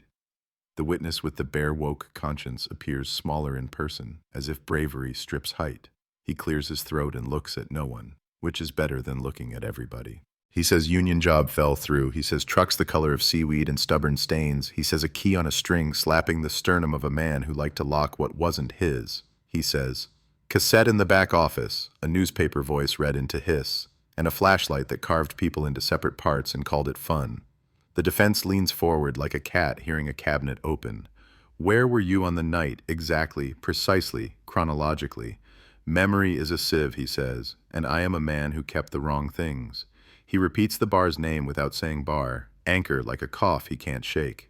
The DA asks him about the lisp. He says it came late, when the reader was tired, when S's lost their edges and fell into themselves like wet paper. The courtroom doesn't breathe for a second. The audio tech's spectrograms blink in the detective's mind with cathedral colors. The defense finally stands and peels him layer by layer with dates he cannot stitch, with pay stubs that do not hug the weak, with the motel death that lets everyone relax because the dead are convenient culprits. The man folds into his chair like an apology that has been spoken too often to still be alive. Outside, a squall hits, the kind of sideways rain that makes strangers share awnings and secrets. The reporter huddles under the courthouse overhang with her cameraman and an umbrella that is mostly performative, narrating into the mic about landfill miracles and mailbox plate 317 and clicks that travel across decades like migrating birds. She will cut the piece down later, sand the burrs off, sell the city a story it can swallow with dinner. But right now her voice is raw with all the pieces she will not air. The quiet in the mother's jawline, the nephew's reflexive flinch when the tape played, the way the detective looked at the key in the bag, the way a priest looks at bread, the transistor radio hum of belief cranked slightly above reason. She thumbs a text to the audio tech, got any new wobble for me? And tucks the phone away like a talisman that sometimes gives answers and sometimes gives only the illusion of activity. The tech has been feeding the jukebox mechanism its diet of sleep and tokens until the lab smells faintly of grease and old neon. She slides the recorder close, drops another coin, listens to the coin track purr, the gate click, the selector cough, the motor complain. Then she overlays the cassette's undersound, aligns peaks and troughs like teeth meeting, time stretches a hair to account for dying capacitors, and watches as two histories, one rusted metal, one magnetized tape, decide they were always cousins. The match is not a fingerprint, it is a weather pattern. Still, patterns sway juries. She prints a fresh memo that doesn't overpromise that says, acoustic congruence strongly suggests same make, model mechanism, and probative value limited, corroboration recommended. She carries it to the DA's office herself because emails get lonely. Mid-afternoon turns the courtroom into a theater where the props are grief and chain of custody. The DA calls the landfill supervisor, and she tells the jury about grids and density readings and how often metal is a false friend in that terrain. Then she gets to the click. She smiles at the absurdity of it, a smile that says, I'm not a romantic, but sometimes the earth plays along.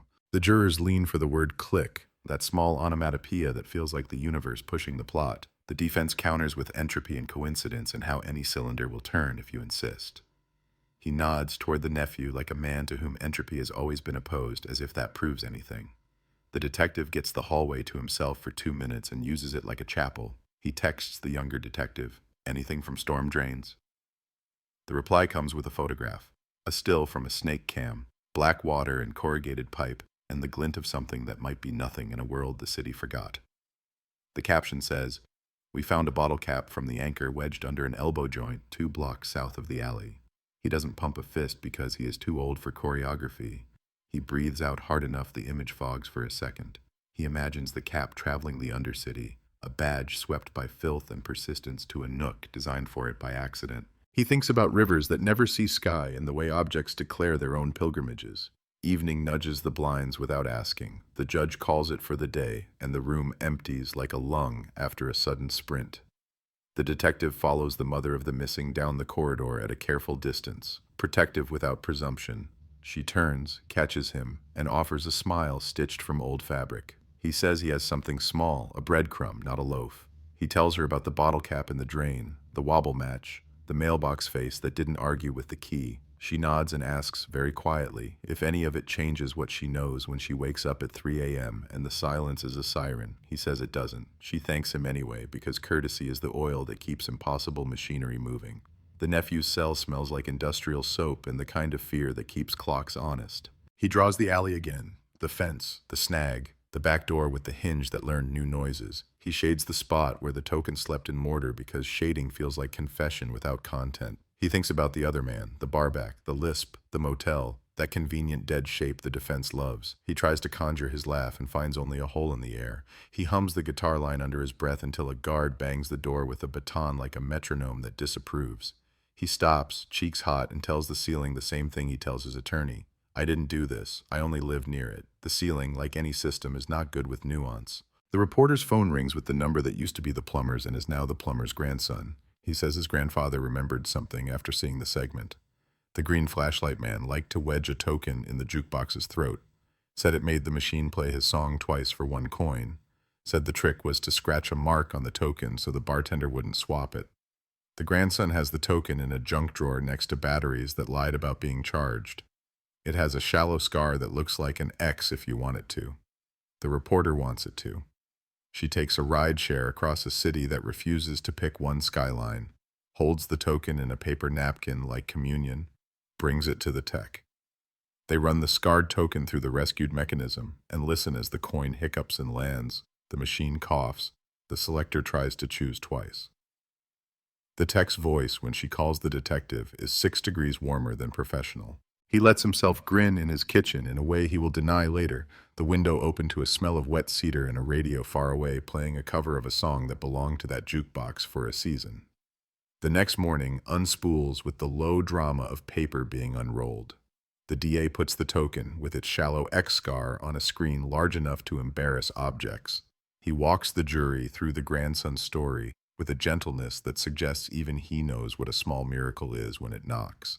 He resists the urge to say destiny. He says habit. He says ritual. He says a person who practices a trick practiced other things. The defense confers with his client as if words can be hammered into an alibi on short notice. He rises and calls the grandson a sweet kid with a memory in love with a story and reminds the jury that tokens don't testify to who held them, only that they were held. The judge drinks water like a mediator between theology and evidence. The younger detective is back in the Undercity, knee-deep in a conversation with infrastructure.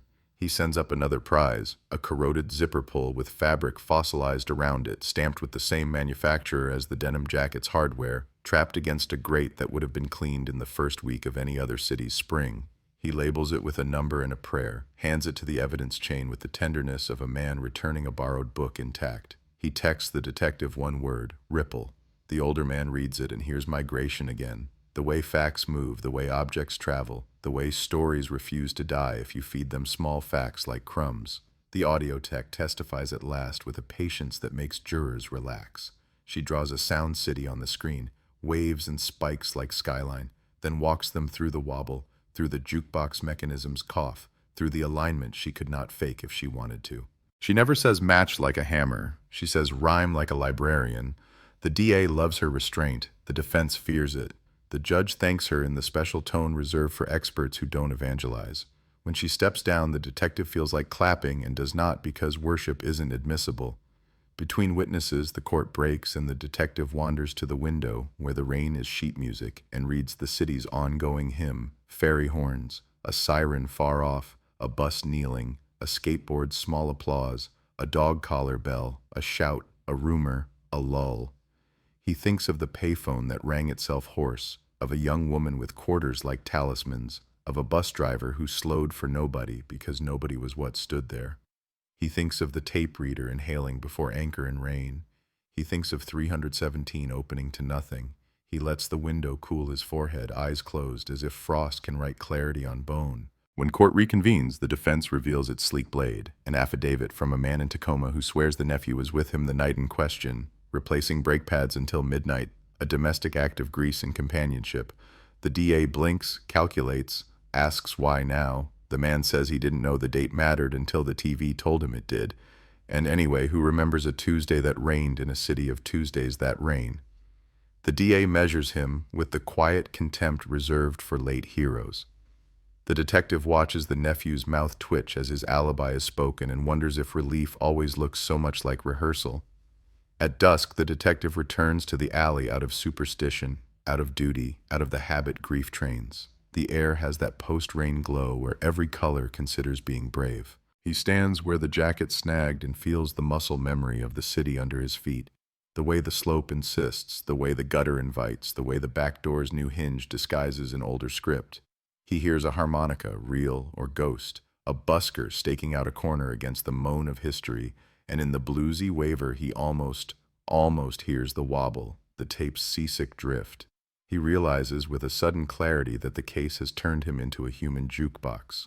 Drop in a token, key, click, cap, scar, and he plays the same 3-second loop for anyone who will stand still. He laughs, quietly, not kindly, at himself. Night bows its heavy head over the waterfront, and the reporter finishes another stand-up that edits grief into digestible shapes. She stuffs the mic foam into a bag and remembers the plumber's lisp story and the grandson's scarred token, and the landfill click, and feels like she's carrying a pocket full of small, warm stones that add up to neither weight nor bridge. She texts the detective a question she knows is rude. Do you want him to be the guy? And immediately types, never mind. He answers anyway. I want the story to stop eating her name. She deletes her clever reply and sends only, same. Back at the precinct, the older detective spreads the artifacts on the table the way a magician lays out a weary deck.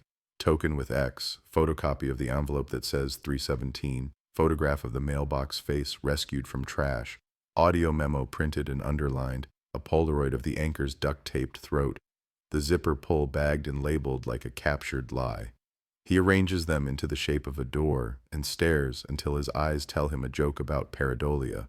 He thinks about the nephew's drawings, keys and alleys and hinges, and wonders if the man is drawing maps or curses. He flips the token, watches it spin, and hears the lab mechanism cough in memory when the coin clattered home. He writes in his notebook under a line already dark from rewrites, "You can solve a story without solving a night." He draws a square around it, then a second, like a moat.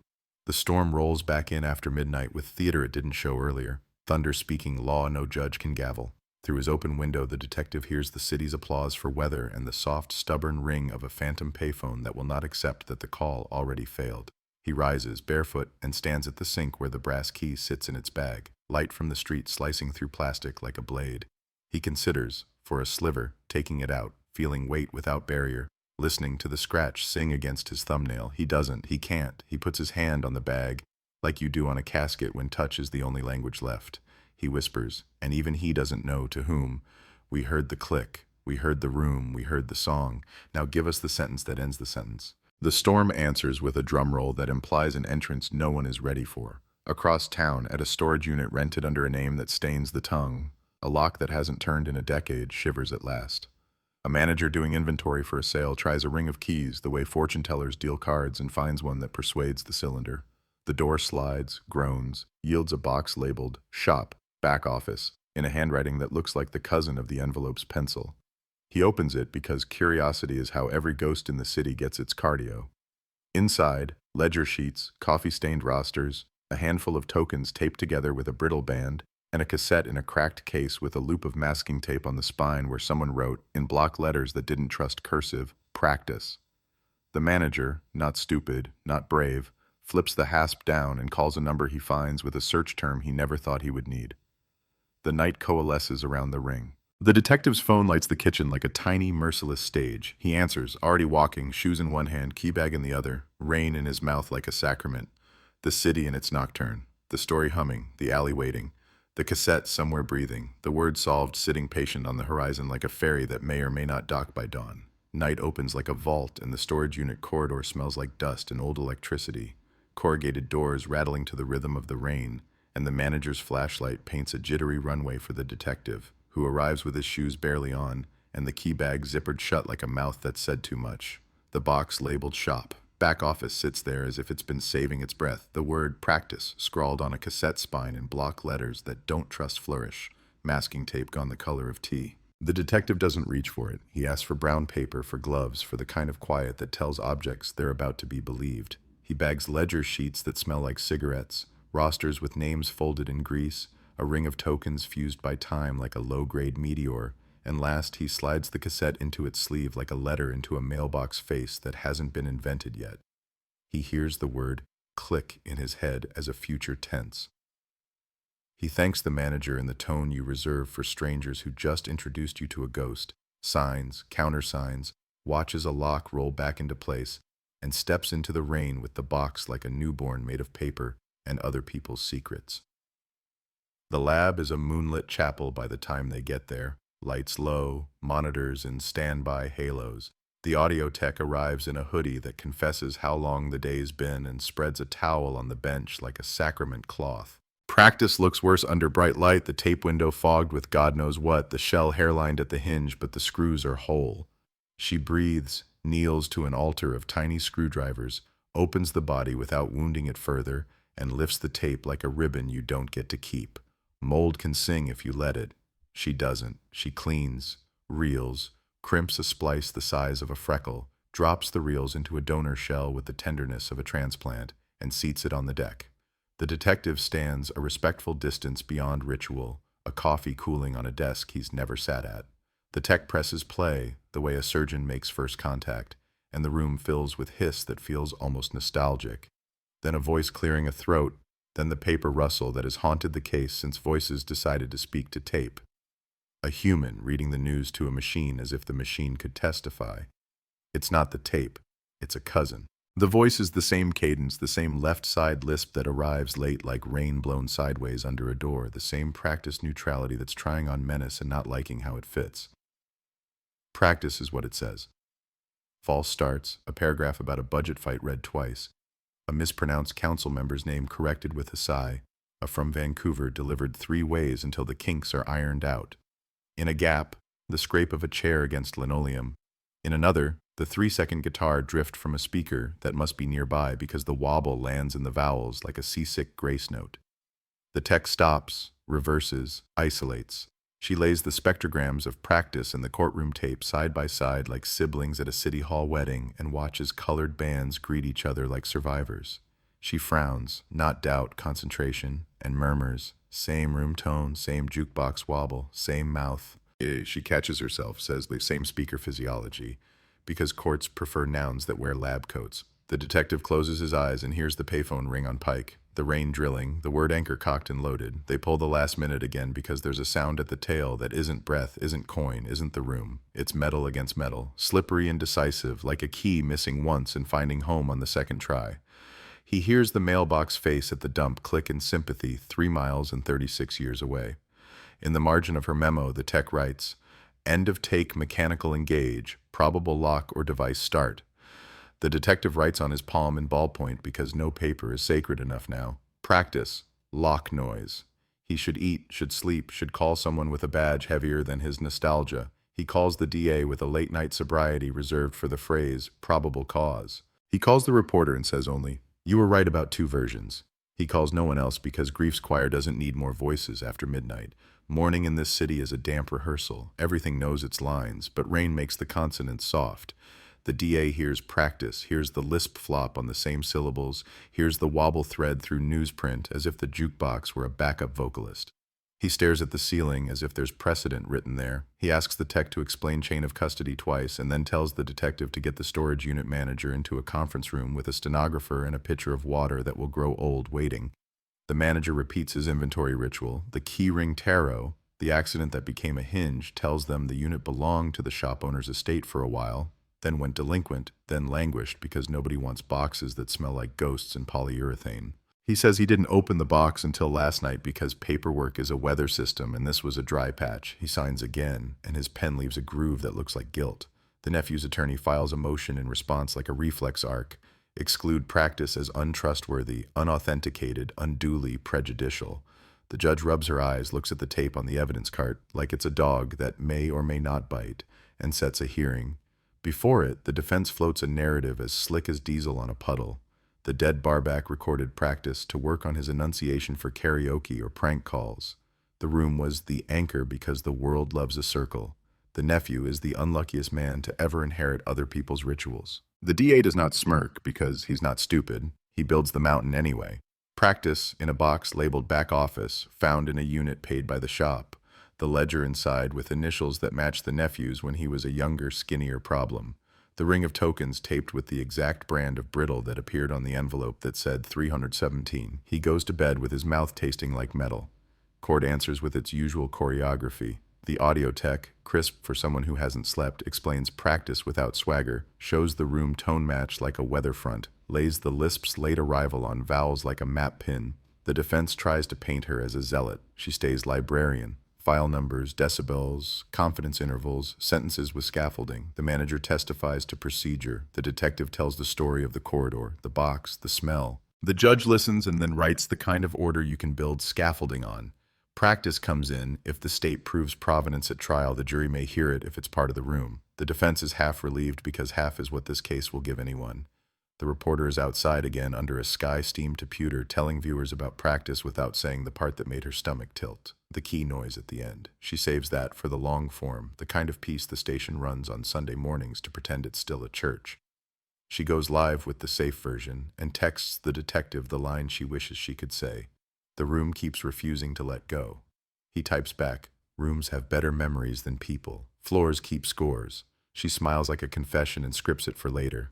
The landfill mailbox face comes back from the lab with a message that isn't a message, just the handwriting of time. Traces of paper fiber welded to the inner lip of 317, where tape or card scraped 1,000 times. Tiny flecks of what might be paint binder consistent with the shop's brand. A hairline the tech calls a witness that won't talk, embedded with grit that dated almost to a season when a river ran high.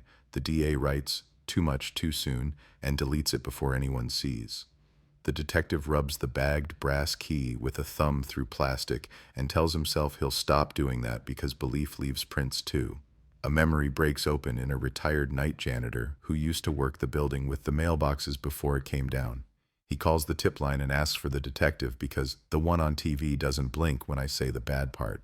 And he says he cleaned the lobby in '89, that a young man with a key on a string came in late some nights, opened 317 like it was his apartment, slid something thin in and out without glancing up. He says the kid's jacket was always wet and he smelled like the kind of rain that doesn't forgive. The detective brings a lineup. The janitor taps the nephew's picture with a finger that shakes. Then, after a long pause, taps the dead barbacks too. Sometimes, he says, they walked like the same person from far away. The detective thanks him and hates the accuracy of that sentence so much he has to sit down in his car and let the steering wheel call him names. The nephew's alibi from Tacoma collapses when the man trying to be a late hero can't remember the color of the pads they changed, the song on the radio, the name of the dog who liked to beg for grease. He's not a liar, he's an optimist, which is a species of liar the law doesn't have the right tools for. The defense lets the affidavit die without ceremony. The nephew returns to drawing keys and alleys, gives the hinge new shading that looks like bruising, and hums the guitar line until he catches himself and swallows it like contraband. He dreams of payphones, even though he grew up in a city where those are myth. He wakes to the same ceiling, which doesn't care. The detective takes practice home the way some people take home plants they're not sure they can keep alive. He doesn't play it there because his kitchen has too much grief already, but he sets it on the table next to the key and the photocopy of the envelope like he's building a small altar to mechanism. Lock, coin, voice, click.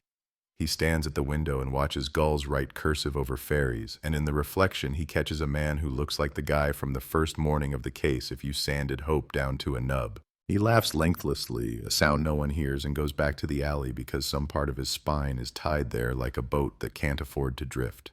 It's late, but the alley wakes when the courts go to sleep. Even the new hinge remembers how to complain in the old way, a little.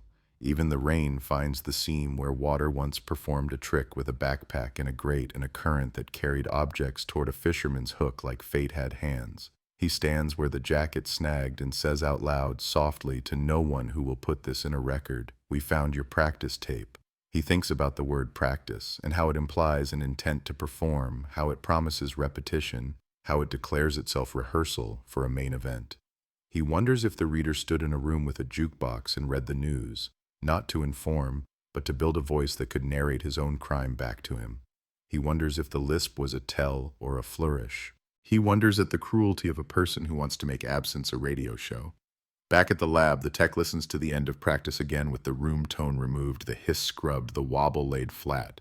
In that near-sterile quiet, the metal on metal is lonely and brave.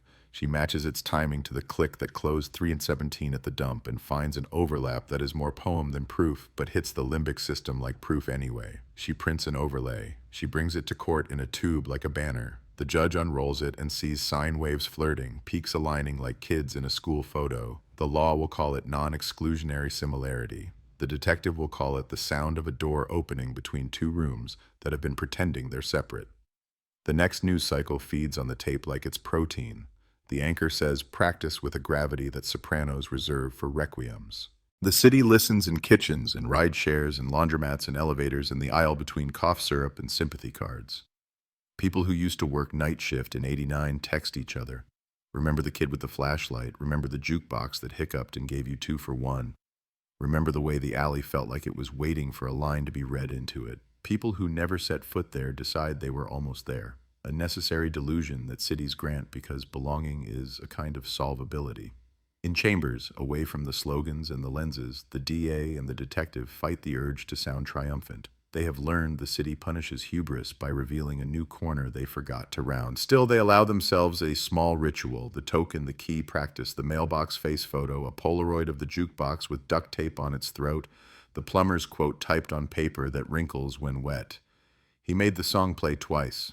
And they lay them in a line and call it a spine. The DA says, "We'll never have a body," and it comes out not like an apology but a weather report. The detective says, "We have a room that swallowed her name and burped up noise, and knows it's not what juries drink." The mother of the missing stands at her kitchen counter frosting a cake for no reason but the forward motion of sugar, the act of making a surface smooth in a world laced with burrs. The radio in the corner plays news about practice and then about a ferry delay and then about a council vote that will be postponed due to public comment that refuses to be digested. She turns it off and listens instead to the hum of the refrigerator, a room tone that has held her up more days than people have. She eats a corner piece early and doesn't feel guilty. She texts the detective a photograph because she has learned to give him the small, bright things. The caption reads, "For when the tape stops." He answers with a picture of his window rain-streaked so it looks like the city is melting, and for once no words. A storm rides in at dawn with the energy of a guest who knocks and enters at the same time, and the courthouse lights up like a ship under siege. Practice takes the stand inside a machine that translates it for jurors who have never wound a pencil into a cassette to rescue a ribbon. The tech presses play and the room fills with a voice trying on authority like a coat. The S tilting, the wobble underneath, the breath between paragraphs, the metal kiss at the end that could be a lock, that could be the start of a playback device, that could be the sound of someone turning a key on a box labeled 317. The jury listens with heads cocked in unison, an aviary of assessment. The nephew watches the table, not the screen. The detective watches the nephew. The mother watches no one. Her hands are folded like a weathered book around the prayer she doesn't say. When court adjourns, the city holds its breath like it's about to go under a wave. The detective walks past the payphone that hasn't existed for 20 years and hears it ring anyway. He looks up at the slice of sky between buildings and expects to see a headline written there, concise and merciless. Solved. Instead, there's only the daily gray, indifferent as ever, beautiful if you squint, and a gull that laughs like a heckler who has seen every act and is kindly bored. He goes home, sets practice on the table next to the key, and waits for the click that won't come from an object no longer attached to a lock. He pours coffee. He doesn't drink it. He thinks about a young woman in a denim jacket moving through rain with quarters like talismans and a bus driver who couldn't see her because the glass fogged and because absence sometimes uses ordinary physics to win. And under the city, in a pipe carved through mud and time, water worries a stuck thing. Paper, cloth, apology, until it becomes a thread that slips, moves, migrates a meter downstream, and resettles against an elbow joint with a sigh. The younger detective's camera, patient as moss, waits for the next storm to push it free. Above ground, a mother sleeps for 20 straight minutes that feel like a holiday. A reporter deletes a paragraph that made her clever and keeps the one that made her honest. An audio tech puts her head on her desk for a breath, then lifts it because the room deserves her. The detective sets his palm on the bag that holds the brass key, the plastic crinkling, and tells the night, "We heard you practice. Say the song." The city answers with the same hymn it's been singing since 1989. Rain, tires, gulls, breath. And the tape spins, and the door between rooms stays open just enough for one more day. Deliberation slows a city like fog. Buses still breathe and ferries still trade horn notes across the sound, but in the courthouse the seconds grow rubbery, stretched between a jury room door and the hallway where the detective leans as if the jam can hold him up better than belief, the brass key a familiar ache through plastic against his palm. The word solved hangs in the fluorescent air like a neon sign that's lost a tube, humming, insisting, not quite spelling what it thinks it does. The DA paces with a predator's economy and the defense sits absolutely still, a stillness that reads like discipline if you don't notice the tendon twitching in the throat. The mother of the missing woman holds a styrofoam cup she doesn't need and stares at a tile seam that points, uselessly, to a wall. The audio tech can't pace. She goes back to the lab where the room tone loves her, opens practice again as if repetition could coax more out of magnetized dust, and chases a new hunch small as a splinter. The late arriving lisp isn't just fatigue. It's the mouth protecting a tender. She hunts not the consonants, but the micro-clicks of enamel taps, the tiny percussive chorus when tongue meets a crown.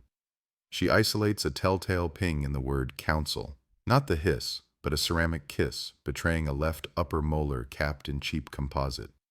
In a different city, you could trace that dental work like a license plate. Here you get privacy laws and a database that jealously guards smiles.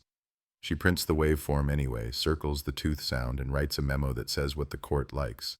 Characteristic artifact consistent with unilateral dental restoration. She knows consistent with is a choir robe that makes even guesswork look pious. While the jury chews silence, the younger detective returns underground because Rain has memories it prefers to keep low. He feeds the snake cam into the elbow joint where the bottle cap blinked an hour of fame, watches gray water debate with itself, and sees a rectangle snagged in grit. He works the grabber like a surgeon and draws up a limp thing that becomes language under his glove. A laminated index card, the ink a watercolor ruin, but two words cling on in block caps as stubborn as tape, anchor and rain, underlined twice, with a third underline started and abandoned. He bags it while the supervisor above laughs softly at coincidence doing laps. Back in daylight, the detective lays the card next to the photocopy of the envelope that said 317, next to the practice cassette with its block letter spine, and sees handwriting that isn't a match but is a cousin. The same hunger for straight lines, the same distrust of flourish, the same underlines like someone trying to hammer rhythm into their own mouth. At the storage unit, a second visit yields a smaller discovery because looking again is a sacrament. At the bottom of the box labeled shop, back office taped to the underside like a secret that didn't trust its host, a narrow strip of thin steel with a raised nub, an old arcade cheat, the kind you slide through a coin path to teach a mechanism it's already been paid. The audio tech threads it through the rescued jukebox coin throat, and the mechanism sighs in recognition and indignation at once. Drop the scarred token, ride the shim, hear the cough that makes two plays for one.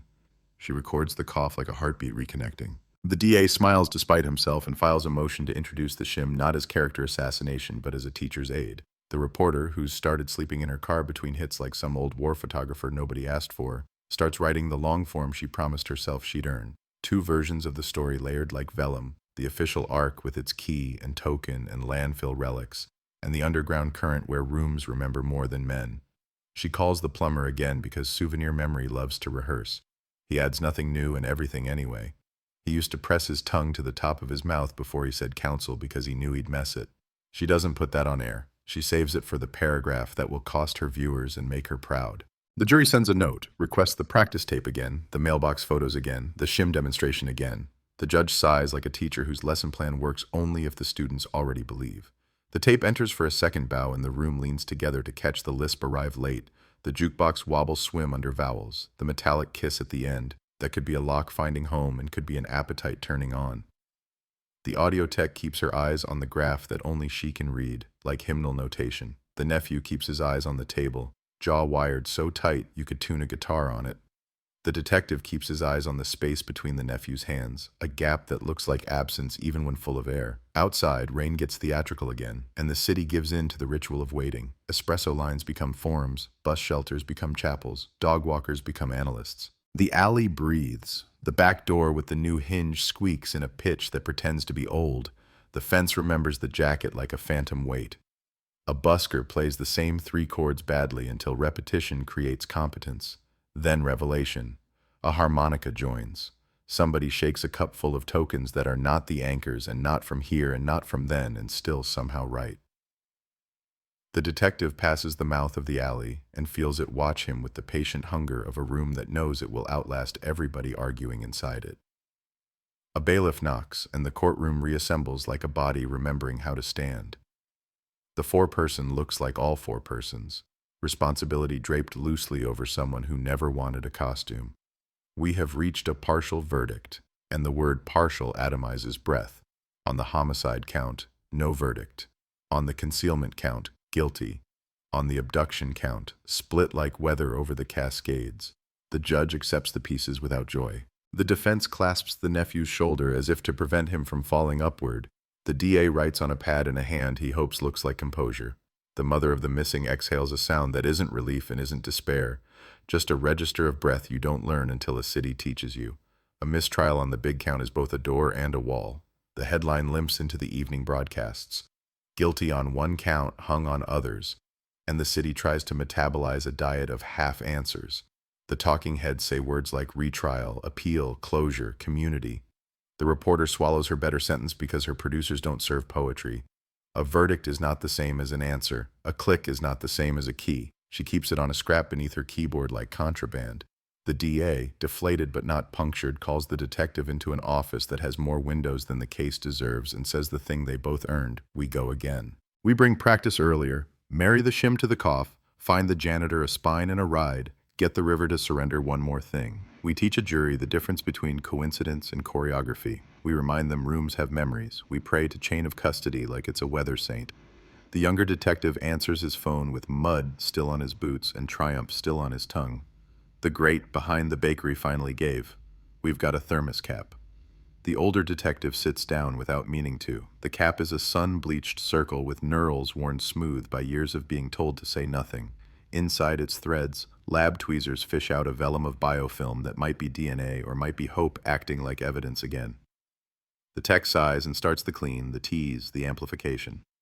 A week from now, she'll say the cap's story is a garden of almosts. Today, she tells the detective she'll try. He thanks her with a nod that feels like superstition. The nephew returns to a smaller room with a bigger conviction on paper and a trial on the horizon that has learned his face. He draws the alley again, and this time he adds a mailbox front to the wall that never had one, draws 3 on 17 until the graphite shines, draws a key with a scratch that becomes a cross, that becomes a vote, that becomes a wound. He hums a different tune, not the jukebox wobble, but the song that plays in courtroom elevators when no one else is in there, the one about being stuck between floors. The mother bakes another cake because it's a thing you can finish in a world where finishing is a myth. She cuts a slice for the detective when he knocks at the careful hour after dinner, before grim sleep. They eat at the counter while Rain recites another paragraph on the window. He tells her about the partial verdict without the adjectives the news prefers. She tells him about the word solved and how it sounded like a fairy horn the first time and like a smoke alarm the second. He asks if she wants him to stop coming by when there's nothing to bring but work. She says, "This is something." They eat cake like people who know the value of sugar's lie. In the lab, the audio tech listens to practice one more time for company rather than clues. At the end, after the click, after the silence that isn't, there's a breath she missed, a soft exhale that isn't reader's fatigue but satisfaction, the sound a person makes when rehearsal lands, when the room agrees. She adds nothing to the memo. Some notes belong to private liturgies, but she marks the timestamp on a post-it and sticks it to the deck like an altar flower. The reporter files the long form on a quiet Sunday morning and expects to be scolded for the absence of fireworks. Instead, she gets emails from night shifters and janitors and old bartenders and ferry cooks who write lines like psalms. Rooms keep score. Coins remember. Locks misremember. A woman who ran the Anchor's open mic in '88 sends a photograph of a cardboard sign. 2 for 1 if you ask nice. The reporter pins it above her desk to remind herself that generosity and grift have the same handwriting from far away. A week becomes 2. The thermos cap yields only a partial that loves nobody in the database and the nephew's profile not at all, a shrug printed on expensive paper. The DA takes the blow without theatrics. The detective files it under alter, objects that wanted to help but refused to testify. He goes to the alley anyway because faith is a practice, and practice is what the city keeps giving him. Practice on a cassette. Practice at a lock face until it learns the click again. Practice telling a jury a story that sounds like rain. Practice saying solved without breaking it. Night returns like an accomplice that promises only presence, and the detective stands at the mouth of the alley with the city breathing past his shoulders.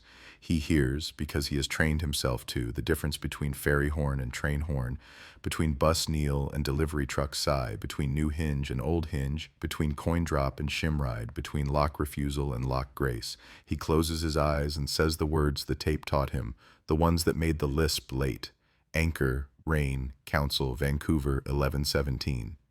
He opens them to a city that refuses to nod, and that refusal is its own kind of mercy. The jury room will fill again. The practice tape will unspool for a fresh set of ears. The shim will cough its cough. The mailbox face will show its number like a confession carved in brass. The janitor will try to point and then correct himself and then point again.